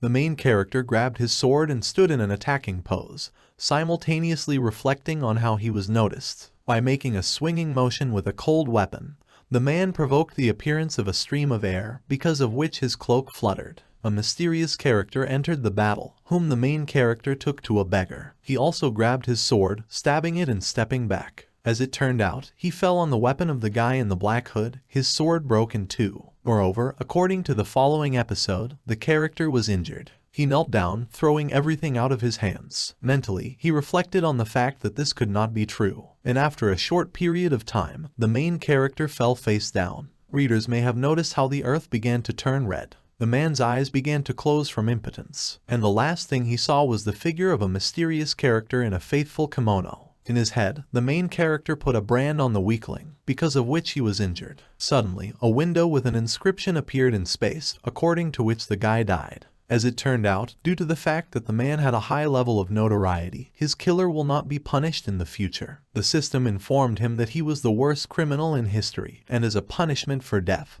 he would not be allowed to enter the game for the next 24 hours. The main character will be imprisoned in the Great Clock Prison. After some time, the story developed inside a bright office, in the center of which there was a round table surrounded by 4 chairs. There were doors with numbers on the walls of this room. Suddenly one of them, number 3, was opened by a man with dark hair. He swore at the top of his voice and began to leave the enclosed space in which the computer and the chair were located. This character grabbed his head with his right hand, pulling his lush hair. As it turned out, murderers with a high level of notoriety often became victims of more serious punishments. As an example, the picture cited a man in a black raincoat who had 1,000,000 points of notoriety. Moreover, when someone died in the game, his level dropped, and all the items that were in the inventory dropped out. The main character thought to himself, trying to verify the truthfulness of the statement according to which he died. And he didn't like it. In the new episode, the character stepped on his eyebrows, which made his expression more serious. He was holding a blue iron jar in his right hand, from which he took a sip the next moment. As the guy put it out loud, as soon as he remembered about it, he immediately became angry and annoyed. Suddenly he handed over the jar, which caused liquid to pour out of it. The man wanted to know who the person who dared to do this to him was. According to the main character, for the simple and obvious reason that he was the worst criminal in the world, he will have to bear a rather serious punishment. He put his left hand in his pocket, and with his right he threw the cereal jar into the trash can. The character decided to make an attempt to enter the game a little later to see how things would be. He rested his chin on his fist and looked up. However, in the next episode, the guy was behind bars. He was wearing a long white shirt with black pants. He held onto the handrails and stared ahead, suddenly surprised. It was a great 1-hour prison. The top of a 100-meter mountain. A huge hill appeared before the eyes of readers, on which there was some kind of castle. The space had a dark shade, from which goosebumps ran. The system notified the main character that his crimes were so numerous that no list was enough for them. Moreover, the Ruin Empire had stripped him of his rights, and there was no trial for the simple and obvious reason that the character was a successful criminal. And based on the next window, the Empire sentenced him to life in prison. The story continues its rapid development. This time, the narrative describes how the game system notified the main character that the Empire had sentenced him to life in prison. From this shock thought, the man's face became puzzled. He looked up and opened his mouth, not making a sound and still holding on to the 2 handrails. The next moment, the guy suddenly started laughing. That's just it, wasn't out of happiness, but out of despair. The main character began to knock loudly, demanding in such a way that he was at least given a trial and quickly sentenced. Because, in his opinion, it was far from funny. Now his expression became angry. The player strained his eyebrows and closed his jaws, baring his snow-white teeth. But suddenly something caught his attention. The guy took his right hand to the side, carefully watching her. And then he did the same with the left, watching the same questioningly. In the next episode, the main character looked at his body with a surprised look, at the same time cursing at the top of his voice. He raised his right leg and asked the question as if he wasn't alone. The man was interested in why he was dressed this way. Instantly the main character, taken aback, because some crazy thought was born in his head. He definitely did not like the current situation. A window of red mixed with black hung in space, in which there were dark green cells. It was inventory. The guy brought his index finger closer to it and began leafing through it. As it turned out, the list was completely empty. The system informed him that the player was currently serving a prison sentence, which meant that all his items had been confiscated. Moreover, even worse, the skills of the main character were also blocked, and the levels were lowered. From such negative information for the character, he screamed at the top of his voice, cursing everyone who allowed it. Being behind the prison, the men pondered what he had to do now. The picture took him in close-up, revealing a view of the guard standing next to him, who all this time heard his indignation that there were things that could and could not be touched. The guard touched his left ear and asked the void out loud, wondering why the prisoner was shouting so much, when suddenly the main character fell to the floor, uttering the last cursing word. In his head, he sent this game into the abyss, referring to the fact that it was definitely some kind of bug. He said out loud that he should have quit the game, since it was so disgusting. The guy put his right hand on his leg, leaning on the other, when suddenly he noticed something. The main character turned his head to the left and looked down. As it turned out, there was a white bone lying next to him. He pushed her away, asking a question, according to which the guy was curious about what it was. The bone flew quite far away and hit some black silhouette, which, in fact, the main character noticed. He got up on both feet, keeping his balance, and cast a surprised glance in that direction. As it turned out, the man saw a skeleton, the reason for which he thought. Suddenly, the character noticed a brown bundle that was locked in his jaw. The main character came closer and grabbed him, pulling him out. In the next episode, the system informed him that the man had found the trace of the king for the first time. As it turned out, it was the first time he had encountered his will. The guy unfolded the paper and began to reason over what was written in it. A new sign hung in space, which was ominously purple in color, with words written on it, according to which someone was used to being worse than others. In his glory years, he was the Lord of Shadows and the rulers of the Valley of Darkness. This character was the king of all criminals. That's just the main character is not interested. He closed his eyes and said out loud that he understood the hint and wanted to skip the introduction. But the narrative continued. It described how the stranger became a problem for the heroes of the 10 kingdoms and continents. They were probably jealous of how many treasures he had, and for this simple and obvious reason, he was declared the worst of evils. Then the hunt for his head began.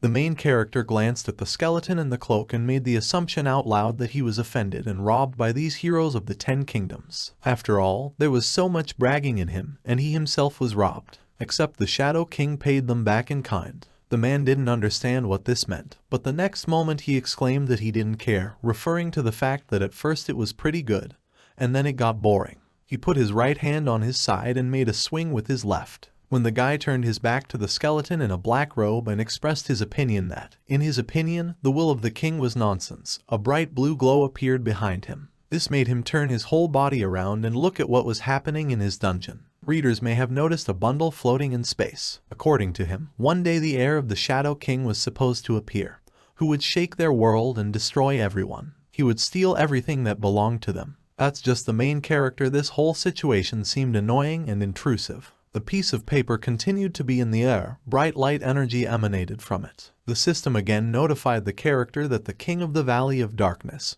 who was unjustly condemned and condemned to death, was waiting for someone who would avenge his pain. At this moment, readers could notice how a dark aura thickened around the skeleton, which had a repulsive purple hue. In his last moments, the king sealed a special power and the protagonist was suitable for it. The system asked the character if he agreed to accept the will, provided that the levels, skills, and points would be reset. The man stared at this sign for some time in bewilderment and wondered how he should act, and in general react to it. After much thought, the guy was inspired. He covered his open mouth with joy. A radiant aura appeared around him, as if he had just received something special or precious. The main character asked the void, trying to make sure that he had just come across some hidden quest. After all, based on his next remark, he agreed to everything. When the guy brought the index finger of his right hand to the yes button, a thought suddenly occurred to him. The man was taken aback and instantly began to look upset. He looked to the right, as if he wanted to ignore the dark red window. Then he turned to the bars and began to think about something. As it turned out, the case was as follows. The character made it clear at the top of his voice that it looked very mean from the side of life. Suddenly, he fell to his knees, hitting himself hard.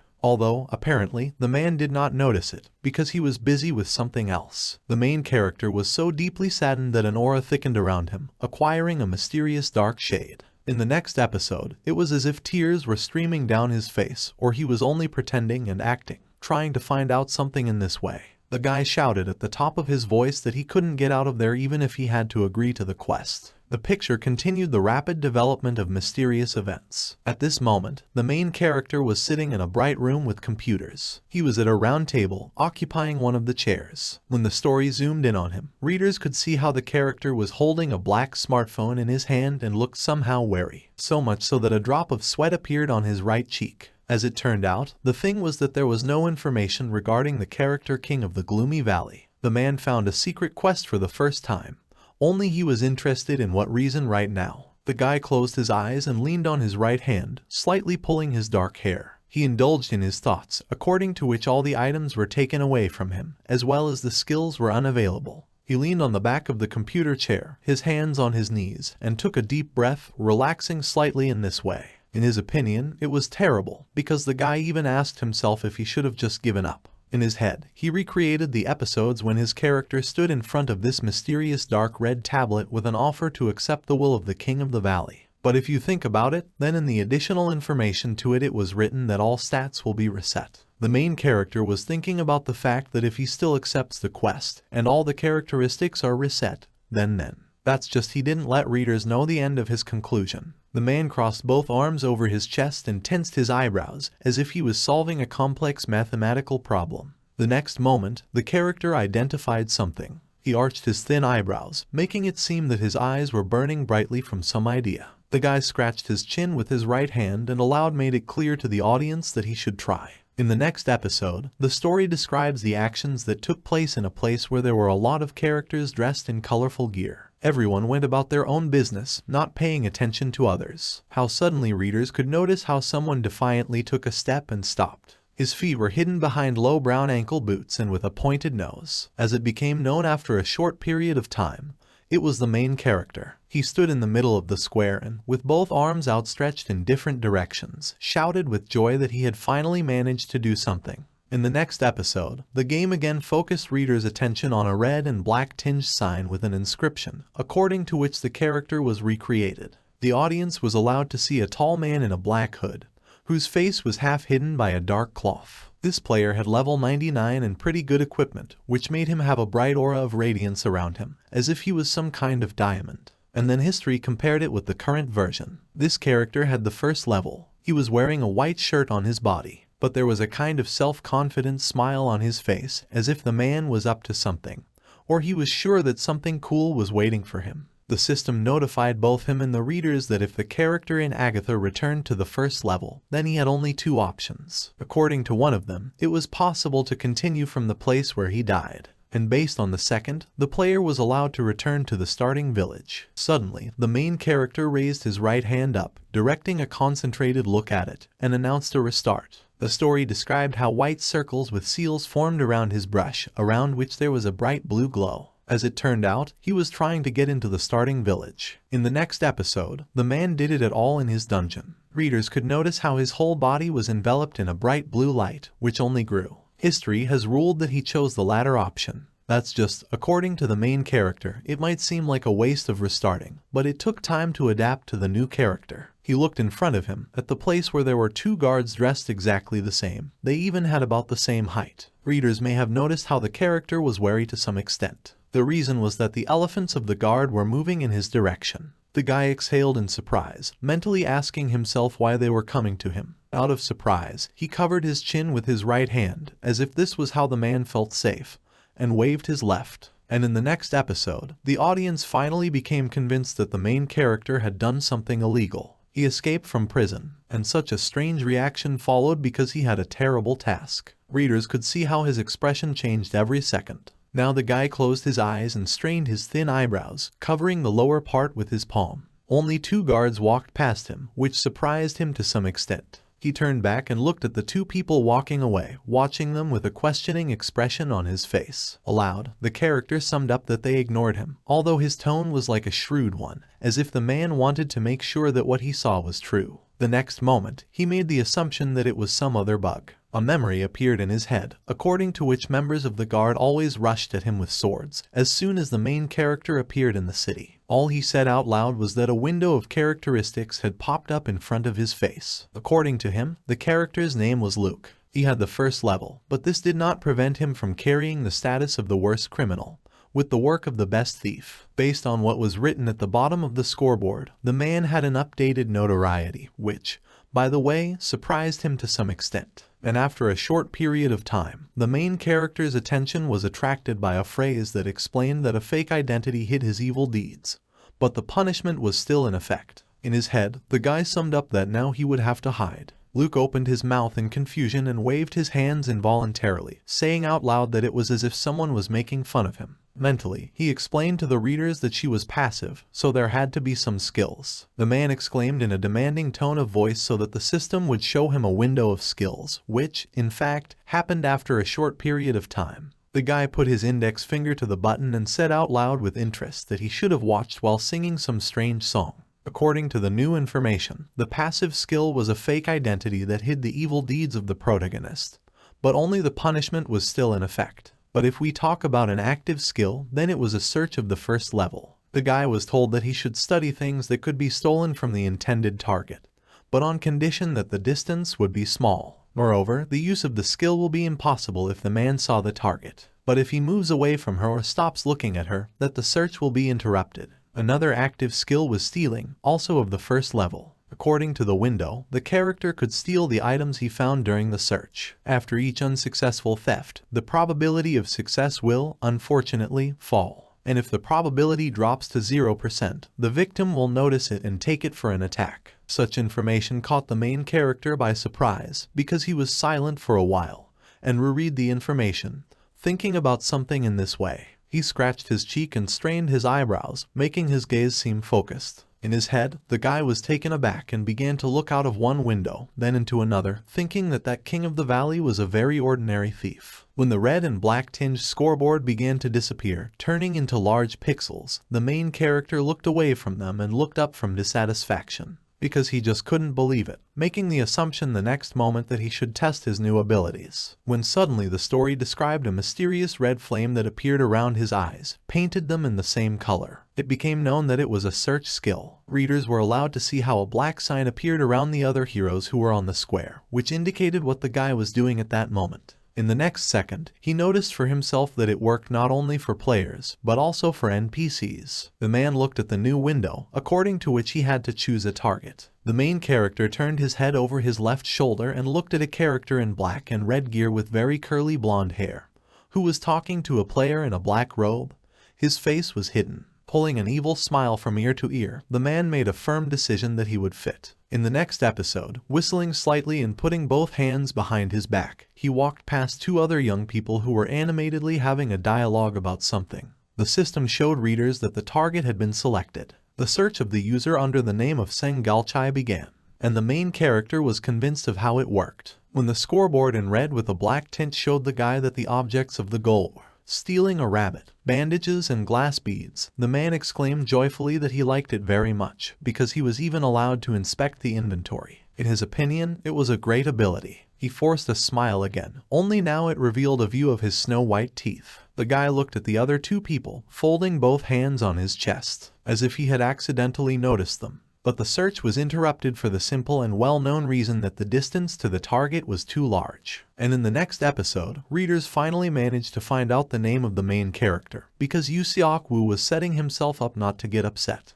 The picture described how his red eyes again began to blaze with a mysterious fire, which meant that he again began to try his new abilities. Mentally, he came to the conclusion that he had many more targets that he would like to try to search. It began to get light outside. The blue clear sky acquired bright orange and pink colors, but the main character was still in the square. He was the only one. The guy walked confidently under the tall houses and pondered. According to one of his thoughts, the man was firmly convinced that he would hit someone, so he had to keep an eye on everything. And the reason was that the chance of a successful theft depended on it. Yu Seok-woo was turning his head in different directions when suddenly something caught his attention. As it turned out, the case consisted in a large physique of a man who was sleeping right on the street, with his back against a stone wall, and his legs spread out in different directions, thus maintaining balance. Apparently, this character was a cook because he wore a white uniform with a cap. The main character looked at him and stopped, covering his mouth with his hand, because he was stretched with joy and anticipation. In his head, the guy thought that he had to steal from someone who probably wouldn't notice it, and the sleeping stranger will be the first victim. Yu Wu stretched out his left hand in the direction of the player, which caused a mysterious red glow in the form of smoke to appear around it. As it turned out, this is how the search of the target began. That's just, he turned out to be not a user, but an NPC resident. The system board showed the main character that the stranger had a rusty dagger, which greatly pleased the guy who exclaimed mentally about it. The following episode describes how the man's right hand was covered with an intimidating blue aura with a red tint mixed with black. The main character pulled a victorious smile from ear to ear, baring his snow-white teeth. So the theft ability was activated, and in the new scoreboard it was indicated that it had begun. The story tells readers about how Yu Wu grabbed a cold rusty weapon, just stretching out his right hand through a red window that looked like a portal. In the new chapter, the audience became aware, based on the black table, that the theft had begun. The main character stretched out his right hand, which seemed to disappear into the portal, and grabbed a rusty dagger. When he was convinced that he was real, the guy opened his mouth for joy, without uttering a word out loud. His eyebrows were tense, which made his gaze seem somewhat insidious. The new ability worked. A new red window with a dark shade appeared in front of Yu Wu's face, according to which the theft was committed successfully because the man received a rusty dagger. The more experience and skill level he has grown, as well as the level of notoriety. In his thoughts, the main character considered successful the fact that he managed to get experience points. After all, if this continues, that man will be pumped much faster than last time. He concluded to himself that he should have stolen only in dullards. Yu Wu turned his back on his recent goal and walked away from him. A new thought rang in his head, according to which he was deciding who should be clean next in line. When suddenly his thoughts were interrupted. A stranger in the square was surprised that his interlocutor had a high-level item. However, the bald man showed him, presenting his index finger to his mouth, that he should behave quietly. His buddy thought it was pretty cool, and so he exclaimed that he was jealous. The main character stopped at this time and turned his head slightly, glancing at the talking players. At the next moment, the guy had a question in his head. He was wondering if what he had heard regarding the player having a high-level item was really true. But his face reflected a satisfied smile from ear to ear, as if he had already made a decision a long time ago. As it turned out, in August, all subjects were divided into several categories. Some were considered ordinary. After them came rare, unique, heroic ones, and finally, legendary artifacts. However, readers have learned that only one such item has now been found. Even if the quality was only one step higher than usual, then often such things had interesting buffs that could be useful until the character becomes a high-level player. And if the item had some special characteristic, then it could be sold very expensively. Yu Wu looked at the other man and reflected on the fact that he had managed to get a powerful item and brought it to the starting village. At the next moment, the guy made a firm decision that he would be his next victim. The story began with the story of how the main character confidently walked behind a new goal, removing both hands behind his back. He was so close to them that he could hear their conversation, according to which a friend asked the guy if he would use it himself or sell it. To which the man, in turn, made it clear that first he would find out the value of the item, and only then he would think what to do with it. In Yu Wu's mind, a thought was heard, according to which his new target should always remain alert, because otherwise, such as the main character, there would be a chance of theft. The story describes that the square again became filled with people who were lining up at some stall. From the ballet, one could hear a conversation between his master and a friend and a magician. The first one said that he would give 2 silver coins for the object he was holding in his hand, but his interlocutor was dissatisfied, and therefore he offered 5. One of the 2 characters was surprised at how long the queue was, to which he heard the answer that they could not do something about it, and they would have to wait. The main character mentally came to the conclusion that this was his chance. He tensed his eyebrows, which made his face look more intimidating, as if he was planning something bad. In the next moment, his eyes were covered with a scarlet flame, and his teeth bared in a contented mood. The search of the target has begun. That's just the system opened a red window with a dark shade, which told that the prey had only useless junk, bandages, and broken swords. Yu Wu cursed inwardly because he didn't expect that there would be so many useless items. According to another scoreboard, the character had a snail shell, beautiful pebbles, and barley bread. After that, the main character already doubted that the player had anything high level at all. when suddenly the window, after showing a hood, a bitten apple and a piece of glass, attracted attention to an unidentified object. There was a bright green glow around this inscription, as if it was special. In his head, the guy exclaimed that this was it. That's just the item could not be stolen, which somewhat puzzled the man who was interested in what the reason was. According to the recognition, some items could not be stolen until they were identified. This meant that first, it was necessary to carry out recognition. At this moment, the stall owner exclaimed that the next one would come, thus interrupting him from his thoughts. Yu Xiaoku cursed to himself when he heard this and turned out to set himself up on a positive wave. Because he simply could not give up, so he decided to at least try. The guy raised his left hand and opened his mouth without making a sound. Suddenly, a bright red glow appeared from his palm. As it turned out, it was a recognition ability. In the next episode, readers will follow the progress of this force, which now totaled as much as 14%. And after a short period of time he became 46. The main character exclaimed joyfully that everything worked out, because the number continued to grow. Moreover, it's almost over and there's not much left. Viewers could notice how the character even folded his hands into fists in amazement, because the mark reached 72%. At this very moment, the stall owner stretched out his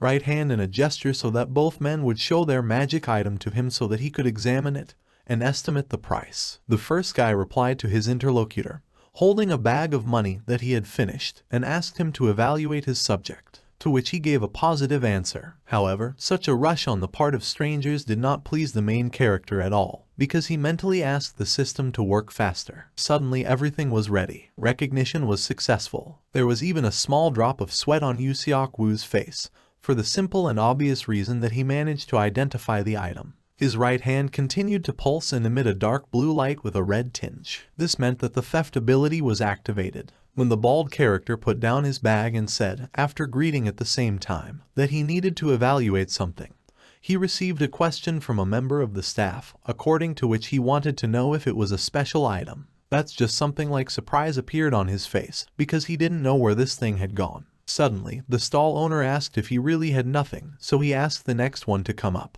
However, the main character unexpectedly entered the dialogue, who was playing his game. He pointedly stabbed a bald man with a bag in the shoulder and asked him if he would stick around in this place until tomorrow, and make honest people wait in this way, so he asked him to move away. The stranger turned his head over his right shoulder and looked at Yu Xiaoku, whose face was showing something like anger. That's just a character who had a special subject. He really wanted to object, but he was interrupted again by the main character, rude to him why he just kept silent. When the guy approached the stall owner, he handed him his edged weapon, which he had stolen some time ago, and said he wanted to sell it. His interlocutor pointedly chuckled, as if he was thinking about something, and summed up aloud that it was a rusty dagger. He began to examine it. But the picture in the next episode focused readers' attention on two men, one of whom was trying to support the second. The character made the assumption that his special item disappeared due to a bug in the game, so he decided to file a complaint. A bald guy with a drooping expression walked next to him and asked aloud if he would be returned a valuable thing.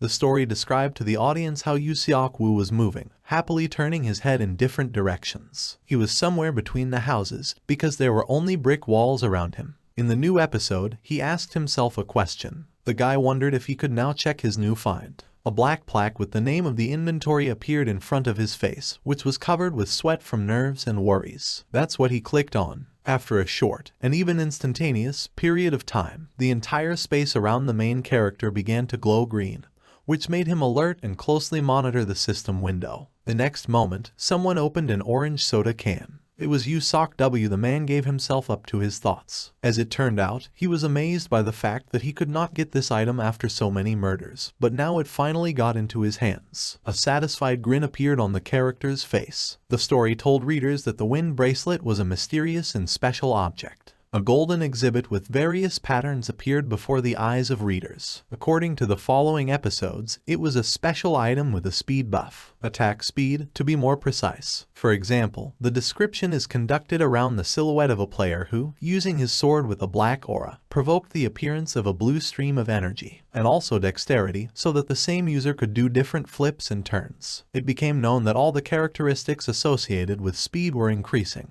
There were no restrictions on the wind bracelet, so anyone could use such an item. It was for this simple and obvious reason that it cost a lot. The next moment, Yu Seok-woo closed his eyes and began to dream, at the same time indulging in his thoughts, which continued to fill his head. The guy made a bold assumption that perhaps his fate was the fact that he needed to become a great thief. A bright golden glow appeared around him after this remark. However, he still wanted to know the remote cost of the bracelet. The main character quickly darted towards the chair and the computer, which he instantly forced to turn on. According to this subject, there has been an interesting rumor going around among high-level players lately. As it turned out, the man was watching a live broadcast. In it, a girl with short hair and a man were having a dialogue. The heroine asked her interlocutor if he knew what was happening in the game. He, in turn, gave a positive answer. He said that there was talk that some newcomer was hunting for the first in the ranking, to which Yu Seok-woo said that someone was imitating him. He smiled, grinned, and began to listen further. The girl asked a question. She wondered if it wasn't Luke, the worst killer in history,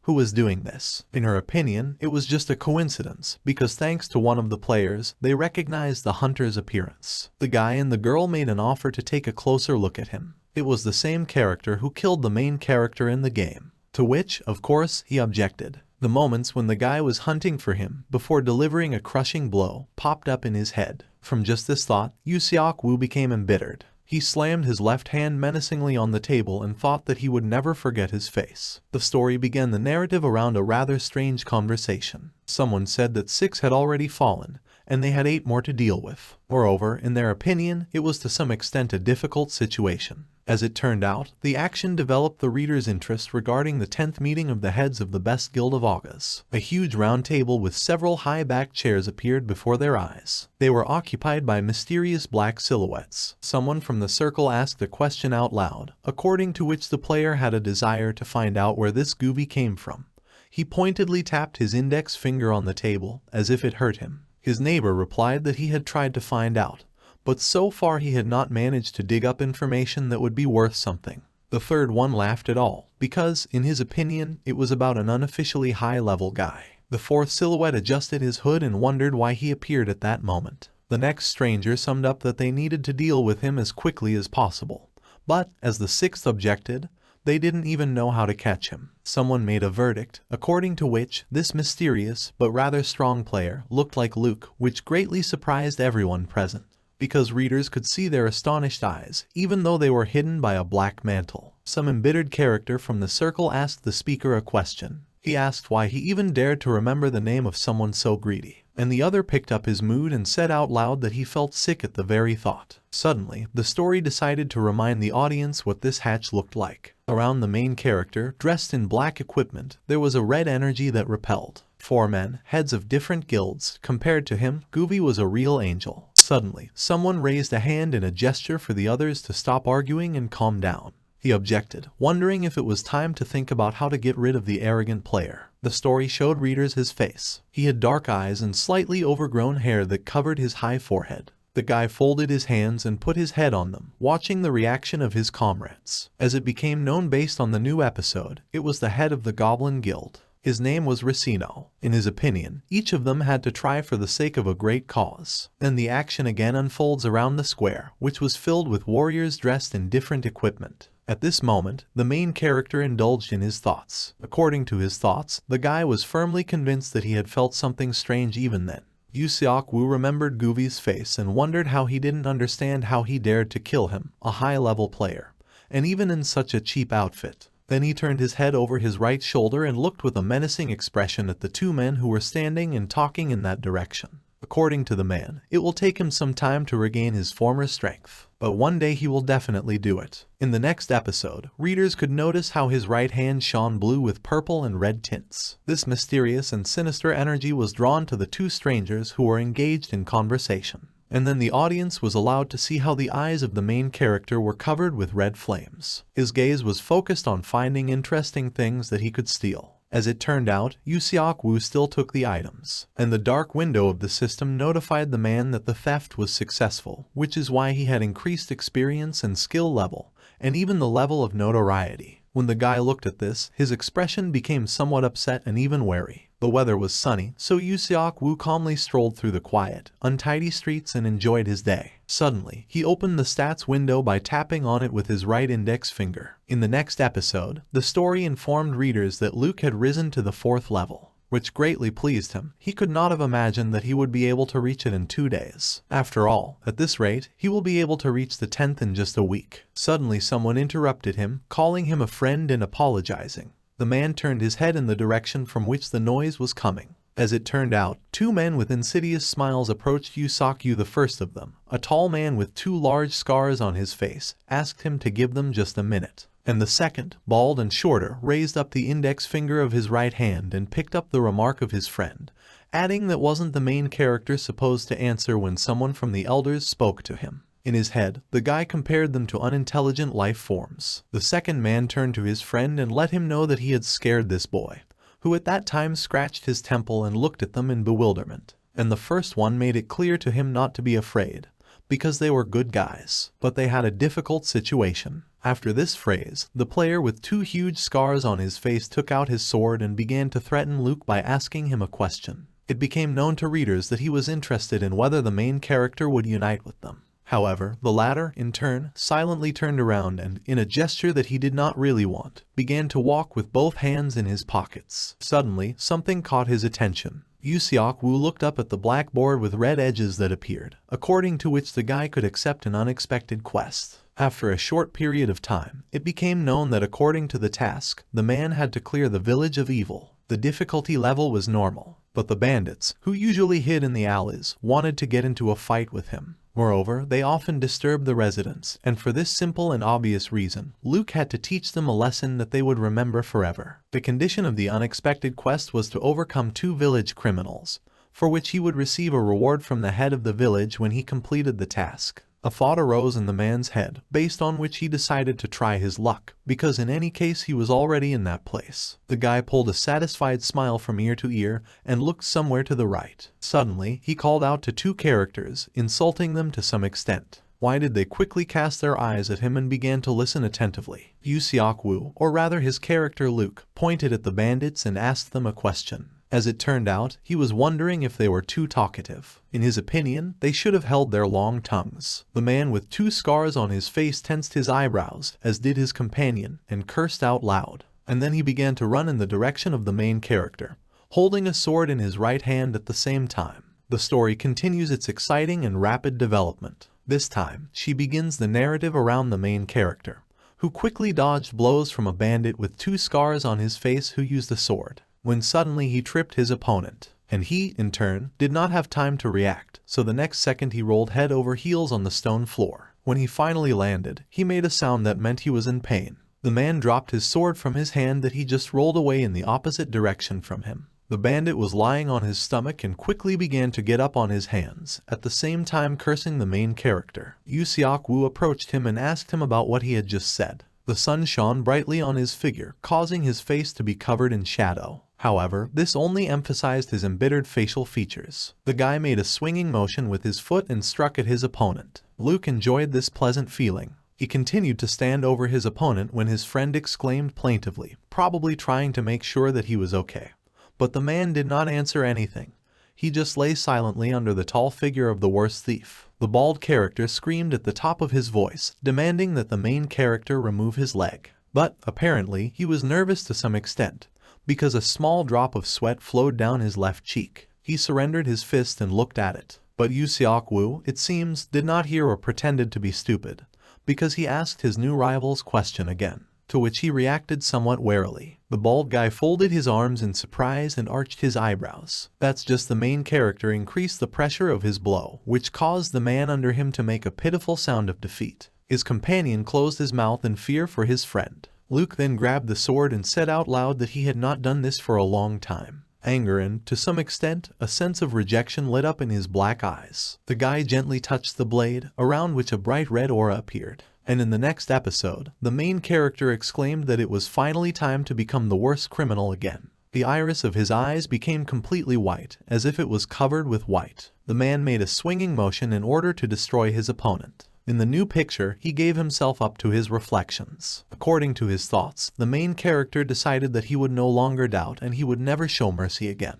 He struck a blow and thus finally subdued the bandit. The system window informed readers that the guy managed to defeat one of the two village criminals. A blue glow appeared around the player's body, which turned it into large pixels. His friend fell, leaning back against a stone wall, and screamed at the top of his voice. But Yu Seok-woo was mentally thanking because of the fight. The guy was already standing in front of his opponent with an angry expression on his face, holding a dagger in his right hand, bloody. His eyes were burning with the red color of hatred. The bald man was very worried. Apparently, he was not confident in his abilities and had already accepted what would happen. The player shouted in a demanding tone of voice so that he did not dare to approach him. Tears appeared on his face. He brought his right hand closer to it and slightly covered it. In his iris, one could see the reflection of an evil silhouette. And in the next episode, the story told readers that the main character had raised his level. Moreover, the conditions of the quest were successfully fulfilled. Now he had to send to the head of the village Hamilton for a reward,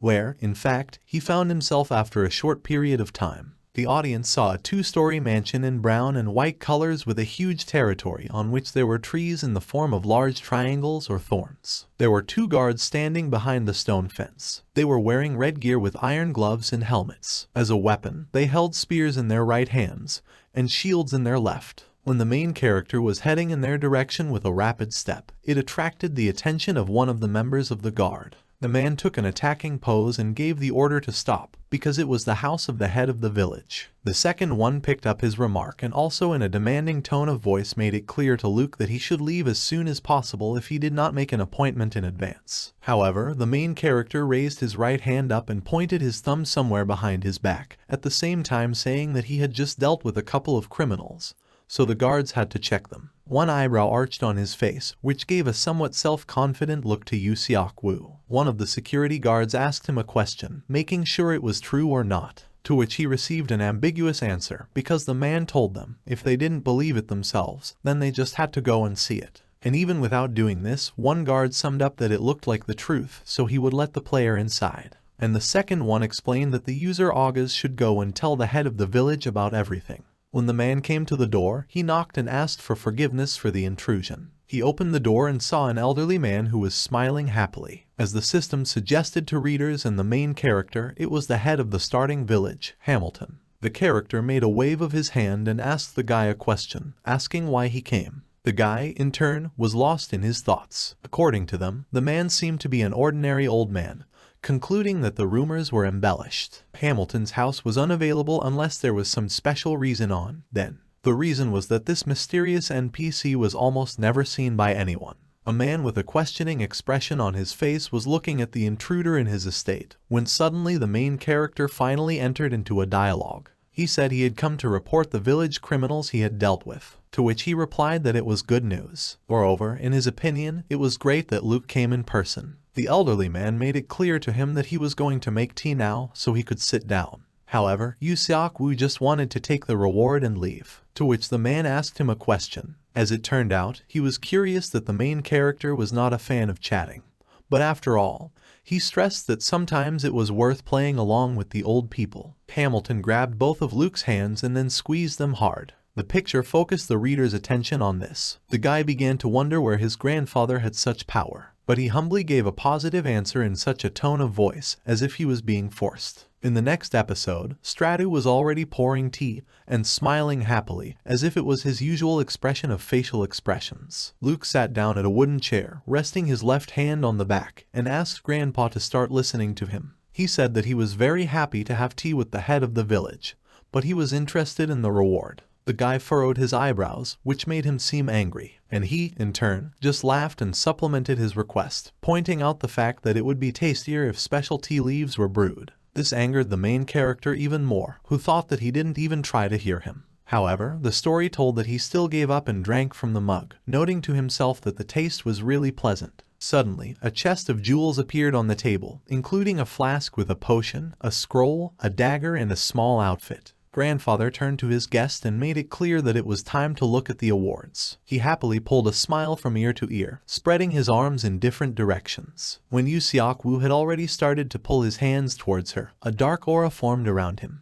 He said out loud that he could not believe that they were giving such a thing. Noticed that the head of the village was very generous, although this could be expected from him. That's just Grandpa suddenly grabbed the main character's hand and asked him to wait. The reason was that the guy could only take one thing. After this remark, the old man's eyes began to express some kind of malice, which was emphasized by the shadow that fell on his face. He pulled a chest of jewelry inside, and Luke asked if he was joking. As it turned out, Grandpa was serious. An idea formed in the head of the main character, according to which his interlocutor was very greedy. Around him, the energy has acquired a reddish repulsive shade. He strained his eyebrows and bared his teeth, for the simple and obvious reason that he couldn't even steal anything, because the skill didn't work with these sparkling objects. The next moment, the guy asked if he had the opportunity to at least sort things out, because he just wanted to choose something and look at it at the same time. Grandfather gave a positive answer. After that, the jewelry chest was next to the guy, when suddenly his attention fell on a mysterious object, which, in his opinion, looked very curious. There was a dark energy with a purple tinge around the thing. Yu Seok-woo pulled his hand towards her, making a mysterious and interested expression on his face. As it became known after a short period of time, the main character found the object of the Lord of Shadows, which greatly surprised him, because how could the old man have such a thing? Suddenly his vision began to fail him, and the objects around became blurry and not so bright. The system notified him and the readers that the reproduction of memories that were tied to the subject had begun. A strange silhouette with a purple aura appeared before the eyes of the audience. The figure was hidden by a black hooded cloak. The stranger raised his right hand, examining something carefully, and said out loud that it was funny. He collected all the treasures in the world, but for the first time he found something like this. Moreover, according to him, this subject concealed paths to any desires. When he opened it, there was a compass inside, which indicated what its owner needed most. In his opinion, it was a pretty great addition to the collection. His red eyes hid his cunning, and the bared teeth are a trick. In the next episode, the main character was brought out of his memories by his grandfather, who asked him, making sure that he was okay. The guy gave a positive answer and shook his head in different directions, as if looking for something or someone. He didn't understand what had just happened to him. Suddenly, his attention was drawn to a window in which it was written that a long time ago, the Lord of Shadows had collected the treasures he dreamed of. He left his mark on them. Yu Seok-woo could have inherited the king's strength, but he was still too weak. However, he could increase his strength by collecting treasures. The system notified him to find the values of the Shadow Lord scattered across the continent, and become the strongest. After that, the man thought that he had raised the level, but new skills or characteristics were not revealed to him. This meant that he had to collect treasures, except he wasn't sure about that. As it turned out, the guy will now see the signs of the Lord of Shadows on objects, and some of them will even contain memories. In his head, Yu Seok-woo came to the conclusion that the compass pointed to the things the owner needed. He took it. Grandfather suddenly spoke up, who replied that it was strange for a guest to choose a broken compass. However, he found him quite an interesting young man.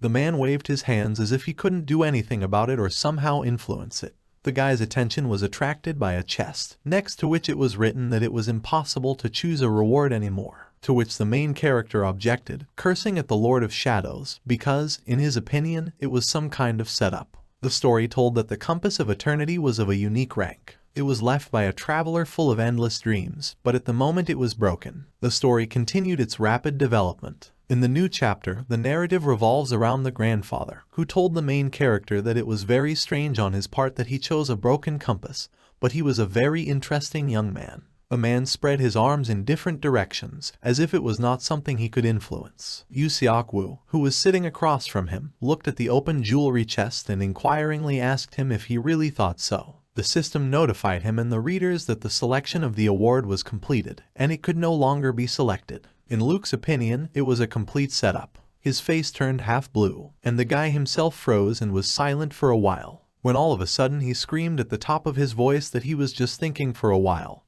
and chose the wrong thing, begging at the same time to be given another chance. However, the old man thought a little, supporting his head with his right hand. Aloud he asked a question, thus repeating the words of his guest. Only Mr. Hamilton gave a negative answer, which caused his face to express anger. A repulsive aura formed around him, which was transmitted to the main character. He rolled his eyes in surprise at that moment. A large drop of sweat ran down his face, and he himself froze, as if a charge similar to an electric one had passed through him. The old man said that his job was to deliver the main character a choice and then make sure that he could not get another reward. Yu Seok-woo, in turn, stood up and demonstratively slammed both hands on the wooden table, cursing in his head. In the next moment, he grabbed a mug of green tea, which slightly spilled out of it. As it seemed, the character just wanted to drink more and leave, referring to the fact that the taste was simply delicious. To which Grandpa burst out laughing happily and thanked him for his kind words. That's just the story told readers that Luke was trying to come up with something. Apparently,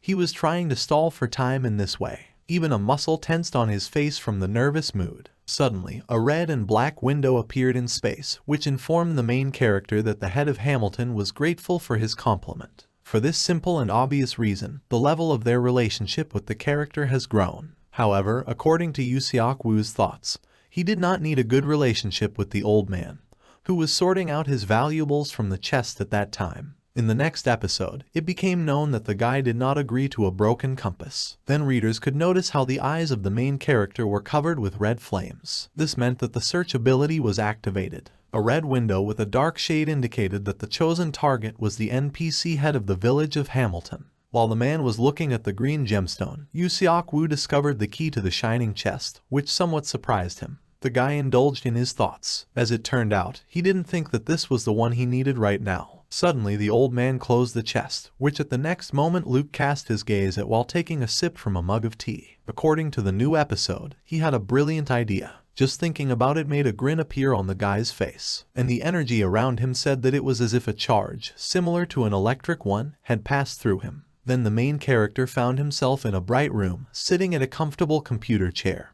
which stood at a round table surrounded by 3 more of the same. Other people were mixed up in the free space. Suddenly, the story focused readers' attention on Yu Seok-woo by taking a close-up of him. Suddenly his phone rang, which was lying on the table. The character was wearing a white t-shirt, over which was a black jacket. He looked at his smartphone and saw that he had received a call from Mira, which made him wonder what could have happened. She was listed in the phone book as a sister. When Yu Seok-woo put it to his left ear, he immediately greeted, as he put it, "Misses you to the world." The guy asked her how things were going. However, he was a little busy, so the main character asked her to call him back a little later. The character leaned on a chair and scratched his head while closing his eyes, which made his face take on a childish expression. There were objections on the other side. The girl asked in a demanding voice how her brother could behave in such a way. A heroine with large dark eyes and blonde hair pulled back in a ponytail appeared before the eyes of readers. She exclaimed that it was the first time his smallest little sister had called in such a long time.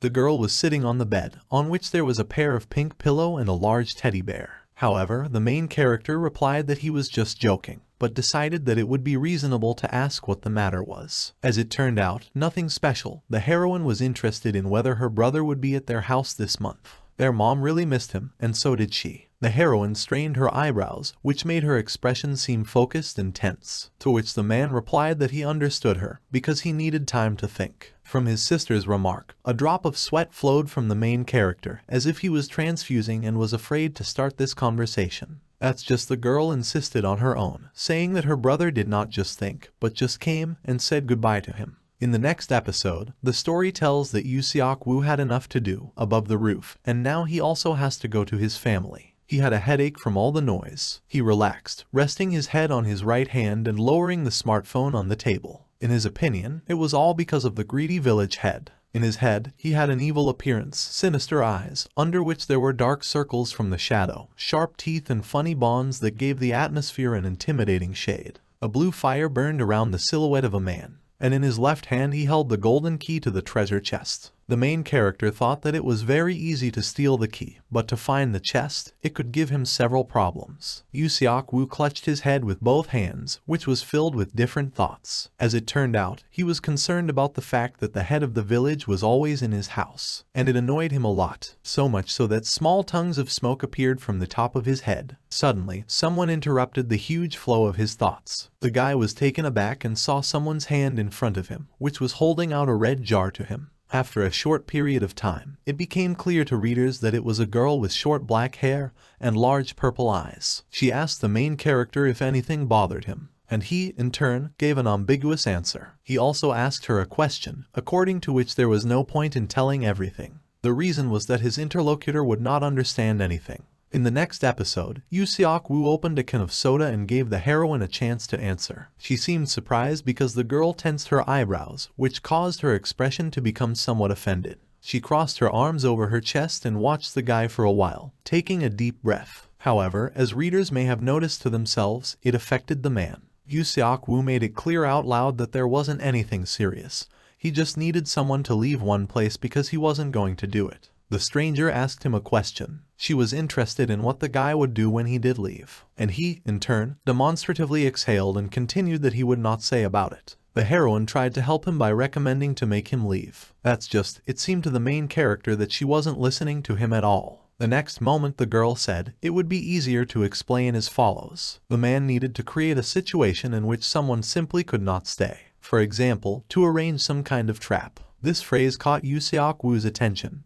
It was clear from the expression on his thoughtful face. In his head, he thought about why he hadn't thought of making a trap earlier. The main character got up from his chair and pointed somewhere to his left. As it turned out, he asked the girl if he could come in from her place, to which she asked him a question when he would do it, making the assumption that right now. In the next episode, Yu Seok-woo gave a positive response. He expressed his thought aloud, according to which he thought that the heroine really helped him solve the riddle. He smiled happily and pointed at her. And then the guy said words of gratitude and promised that he would repay her a little later. The heroine only asked him to tell her later what happened in the game, August. At that moment, the guy was already opening her place and gave her a thumbs up in a gesture that he would do so. A stranger with short black hair and purple eyes thought to herself that the situation was developing perfectly. Based on Yu Seok-woo's thoughts, he just had to make sure that the village head in the game couldn't help but leave his house. The main character began to turn on the computer, although readers could notice that for some reason his face expressed uncertainty. As it turned out, the character could freely enter the house of the head. Suddenly, the story described how a bright blue glow with a white reflection appeared in space. It was so bright that it could blind. And the figure of the main character suddenly began to take shape of his character in the game, Luke. He had such a face. Moreover, even the expression of facial expressions remained the same. Only two silhouettes could be distinguished by their clothes. Mentally, Yu Seok-woo summed up, thus telling his rival, that is, the old man, that if he let him in, then he should be prepared for being robbed.